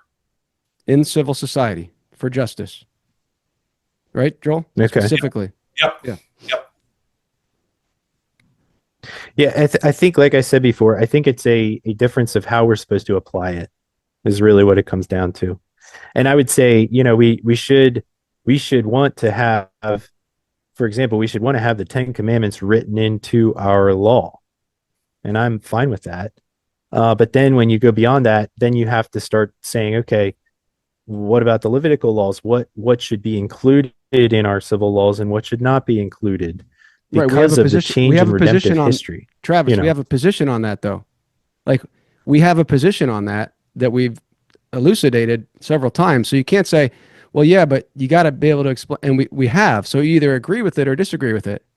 We've explained how God's law is to be applied in the civil realm by judges adjudicating based on God's law. We've even dealt with the ceremonial aspect. So you can disagree with that, but your critique can't be, well, we got to interpret this. We got to figure out how, we're saying, here's how it applies. So your critique can't be, you guys have to say how it applies. We're saying how it applies. So either you could tell us you're wrong and here's how it applies. But you can't say you guys have to, we have explained it. When you say we have explained that, what are you referring to? Like books that you have published, or that you're referring back to like Rushdoony and Bonson? No, I'm specifically talking about the three of us, Luke. We're putting forward what we believe is the biblical position. So yes, we've done that in books, we've done it on the show, we've done it on this episode. We're putting forward the position that we want people to think about. Here's what the Bible teaches. Now, you can disagree with that, right? And we're Protestants, and you can go to the scripture and say, here's where you're wrong. But I don't think it's helpful to the discussion and to the argument to say, well, yeah, but we have to interpret the Bible, guys. I still think we're saying, here's how you should interpret the Bible. Now you can say that's a wrong interpretation, and here's why. You get my concern there. I don't think we're going anywhere when your critiques are, yeah, but we got to interpret the Bible. There's got to be interpretation.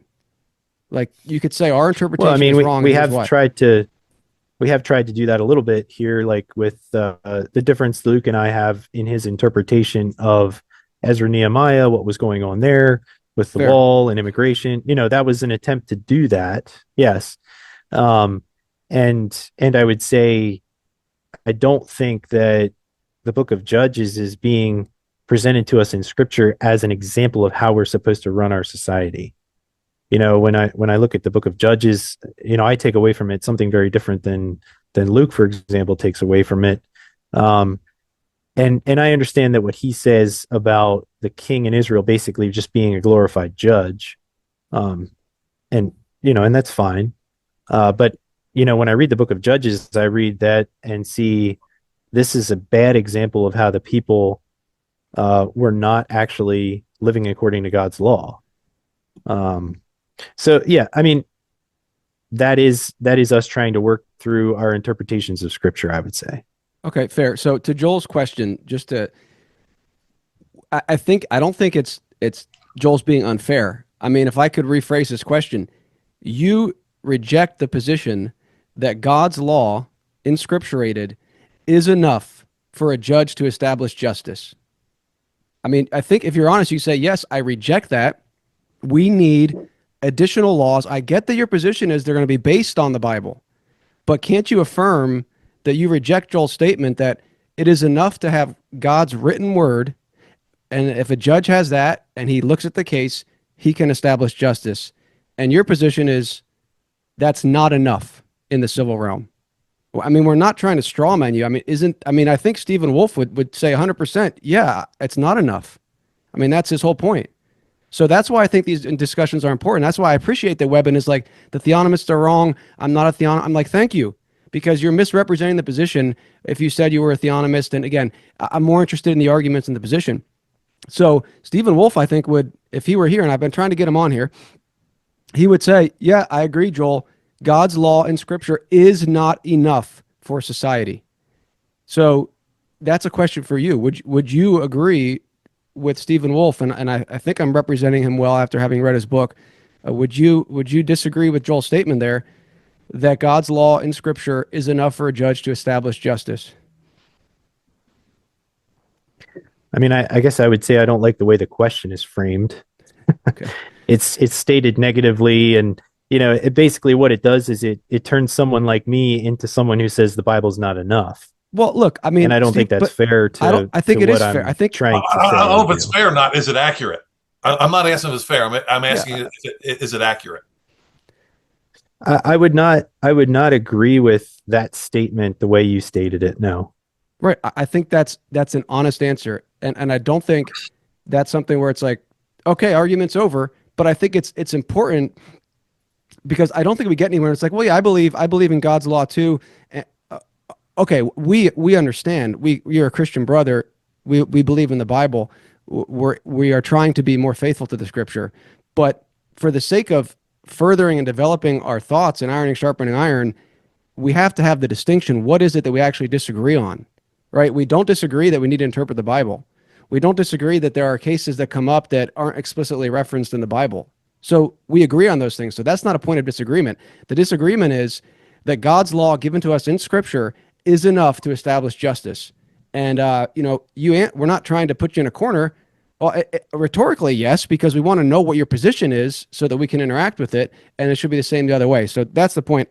And that's why I do appreciate Stephen Wolfe's book in that sense, because he is very clear. Theonomy is wrong. It is not enough. We need a Christian prince. We need legislators to create more and more laws in order to order society for the common good. I'm like, thank you, Stephen Wolfe. You're consistent. You're consistent within your worldview, and I can deal with that position. And I think people can deal with ours. I think oftentimes they don't deal with the position, though.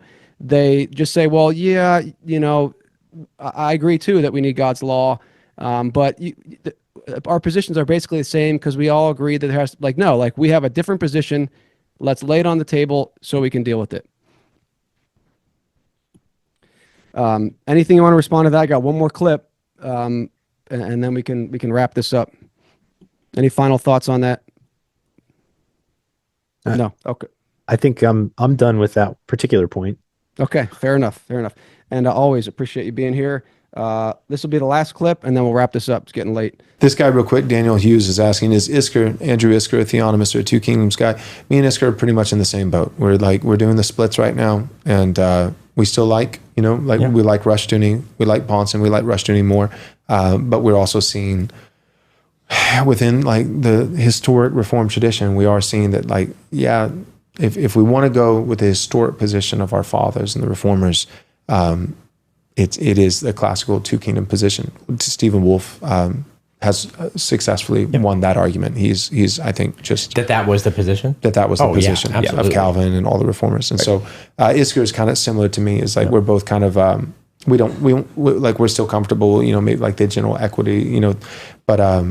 But we are starting to say like but a lot of the modern capital T theonomists today, we would have a lot more space for natural law than they would allow for. We would so. And those don't have to be enemies. They don't have to be really enemies. Don't. There are contradictions. They are different. We're not it's not the same group. At first I was like, it's all the same group. Christian nationalists, theonomists, and I realize now I was wrong about that, and I'll admit that I was wrong.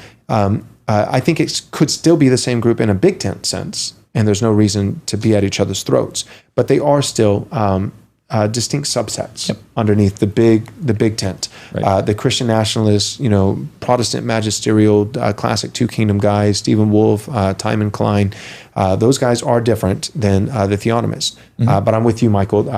They are absolutely different, but they are not so different that we have to be enemies. Right. All right, that was the last clip I want to play. I know we've been going long here, but that kind of goes to your previous comments, Travis, that, if we're going to go with our fathers, our Reformed fathers, then we kind of have to go this route. Again, I'm just not that interested in that as a line of argumentation.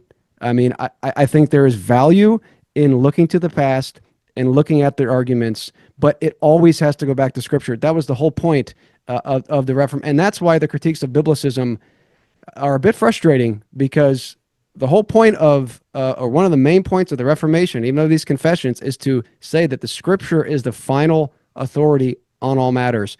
And has the Reformation ended? Like, if it wasn't established in the 1500s and 1600s, we're done. And so that would be one of my concerns with that mentality. But that's very prevalent today. Returning to the roots. If this was believed by our Reformed fathers, then we should believe it. And I just don't want to stay there. I want to continue to be reformed and reforming. And so, any final thoughts on that clip or this whole discussion? Joel, I'll go to you first. Yeah, it seems like we have the same thing here. Where is the standard? That this is the question that needs to be asked again and again. Where is the standard? And what I just heard, the standard is what people believed before us. Now, I want to point out something that a friend of mine and a name you guys all know, Matt Truella, had a discussion with him about this, and he said this to me, and also said the same thing to Luke. He said, "I've noticed a disturbing trend." He said, "It seems like the reformers from the 16th century quote the Bible. The reformers from the 17th century quote the Bible and Aquinas, well, Aristotle, if you will. They go to natural law and the Bible." And he says, by the time we get to the 18th century, that now they're pretty much quoting anything but the Bible. And I had noticed the same thing, although I couldn't wrap my arms around it. Like, for example, you read Lex Rex, for example, and how can you not love, for example, the author of Lex Rex, whose name escapes me right now, Samuel Rutherford. Yeah. How can you not love him? But you read Lex Rex, and he's quoting Rome. I mean, he's quoting all kinds of things. This is, and to your point, Chris, the argument for the Reformation was, is the Bible sufficient? Is it sufficient in the hands of the plowboy? And that's why Tyndale was such a heretic. No way was the plowboy qualified to interpret the Bible. No way in the world. I think we're saying the same thing today. No way are we allowed to interpret the Bible. We need a Christian prince to do that. Dangerous.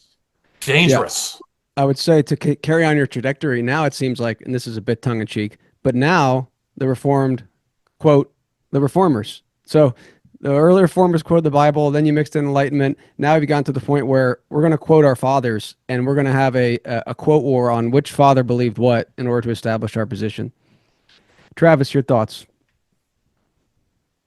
Well, I think that, I agree with what you're saying for the most part. I think that the Bible has to be our ultimate authority. If it's not, then we may as well just become Roman Catholic, But I would say that I do highly value tradition and our fathers in the faith to the point where I only disagree with them after a lot of thought and reading and very cautiously. Mm-hmm. Yeah. Yeah, sort of like Paedo Communion, right? I mean, that's a big thing in the CREC. I know none of us here are in the CREC, but they said, hey, most of the Reformed Fathers rejected this position. But we take an exception here in the Westminster Confession or whatever standard we have, and we believe this is what the Bible teaches.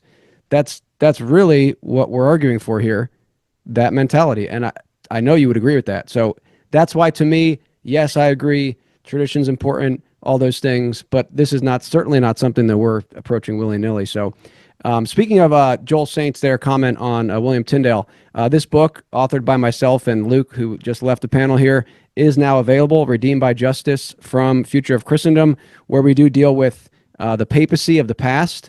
And one of the things you brought up, Travis, was, why hasn't this happened before? Well, kind of the same question. Why did the papacy grow to the gargantuan strength and control that it did? I mean, that's a great question. But this book talks about the old papacy and how Christians came to reject that. They started to defy the Pope's laws. They said, you do not have the authority to create these laws, and it drastically changed the world. And we believe there is a new statism, there's a new papacy, statism, that needs to be defied as well. So this is available on Amazon right now. Very small book, very concise. Get it for your family, for a stocking stuffer. Final word to you, Joel, and then Travis, and then we will actually be finished here. Yeah. I'll just say this. I'm amazed that anybody would embrace natural law. First of all, it's hard to identify, impossible to identify. For example, I've read definitions. We mentioned Rothbard earlier. Rothbard's idea of natural law is it has nothing to do with revelation. There's no such thing as revelation. We can figure this out on our own. I've seen other definitions of natural law where say, no, natural law mixes very well with revelation. So it's impossible to define in my experience. I am amazed that anybody would embrace whatever they think natural law is as over against the revealed law of God. When we go to Psalm 119, we cannot say anything about natural law, what Psalm 119 says about the revealed law of God. Well, and Jeremiah chastised the Israelites and even the southern kingdom for going for, you're going for cisterns with no water. The cistern's there. There's no water in it. I cannot imagine a better definition of natural law. A nice big cistern, nothing there to tell us how to live. When we already have a cistern with the water of life, God's law. Thank you, Joel, and thanks for joining us once again. Travis, any final thoughts you want to share? I think I've said everything other than just to kind of piggyback on what you said about Paedo Communion. I would argue that there's more of a history and tradition of Paedo Communion that you can reference. And that's, I guess, my main concern about the non-legislative theonomy is that you really can't cite any history or tradition. So it's just a caution. That's not true. I told you that's not true. That's a false statement, Travis. You can, and we've done that. Now, it might not be enough for you, but it's not true to say there's no history or tradition there. It's just not good enough for you. Okay. To be fair. All right. I'll be curious if we can have another conversation. Maybe sometime you can show me the history and tradition. It might not be sufficient that's for you. But you said there was none. Well, relatively speaking, in comparison, yes. And maybe that was not a fair statement. But that would be my main caution. Okay. Hey, if that's your standard, I get it. If I could produce those things, would you come over to our position? Well, Chris, I'm a slow mover, as you know. Okay.